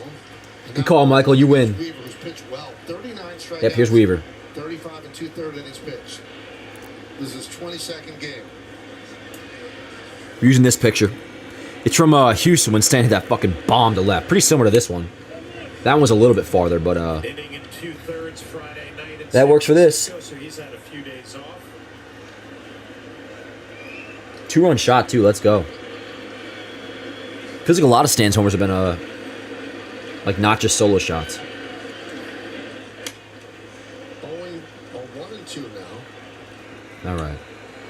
So this is Correa's Go, Chat. 43rd career 3 strikeout On pace for 41 home runs. Basically 42 because it's 41.7. a 4 strikeout That's kind of game. math I round up with. Oh, son of a bitch.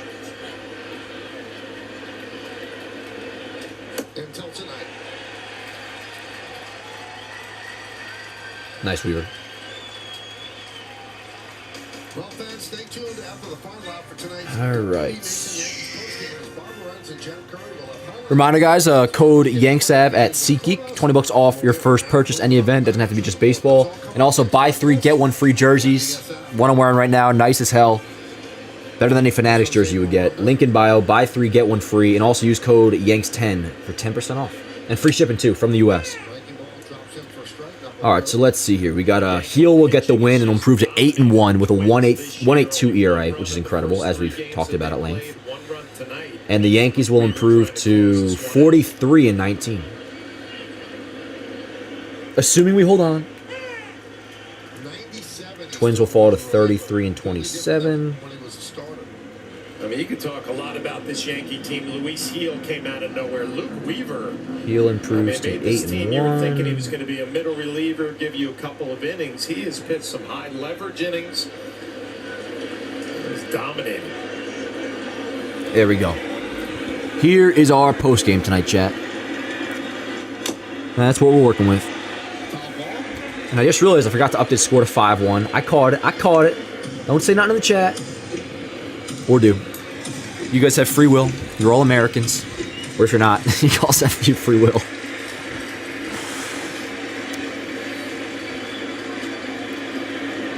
Fair enough, Jamari, for sure. Pitching's been...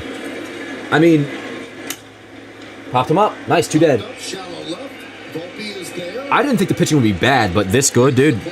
I didn't think that. Hey, thanks, Giannini. Let's go, yo.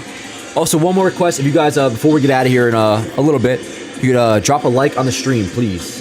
It takes 2 seconds. Stanton's home run certainly gave Luke Weaver some breathing room. Took a chance away at a save, though. And here's Kepler. 0 for 3 for Kepler. 0 for his last 10. That shit was crushed, bro. 0-1.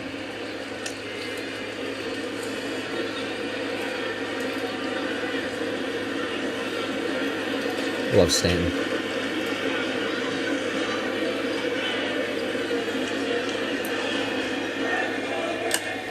Pop him up. This should do it. Fly ball to left field. Verdugo Get my post game up. And the Yankees win their 6th in a row.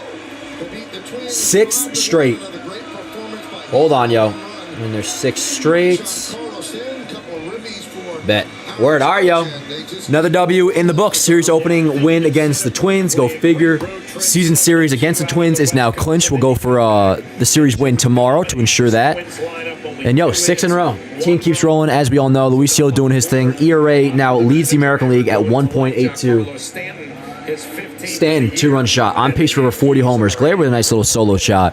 Aaron Judge stays doing his thing. 2-run double. Soto, kind of an off night, but still 2 walks. Bullpen did its job outside of a little solo shot off Tommy Kahnle by Royce Lewis. And, yeah. That is another one in the books. 6 straight W's for the Yankees. Good shit, chat. Good to see everybody here again. Reminder, we are here pretty much every single day, every single game. Give or take here and there, maybe not. But tomorrow we definitely will be back. We'll be here every day through at least the Dodgers series on today, tomorrow, Thursday, and then Dodgers this weekend. Let's do it, yeah. Let's do it. Thank you guys for tuning in again. Appreciate you so much. Drop a like on the stream. Reminder to use code YANKSAB at SeatGeek. $20 off. YANKSAB at Manscaped. 20% off free shipping. And also get yourself some jerseys. Buy 3, get 1 free. Link in bio at jerseyandsneakers.com. That's to do it for this watch party, everybody. Thank you so much for tuning in. Always a pleasure to see everybody. My regulars, the newcomers here in the chat. Love you guys, for real. Appreciate you so much. See you guys next time. Let's go Yankees.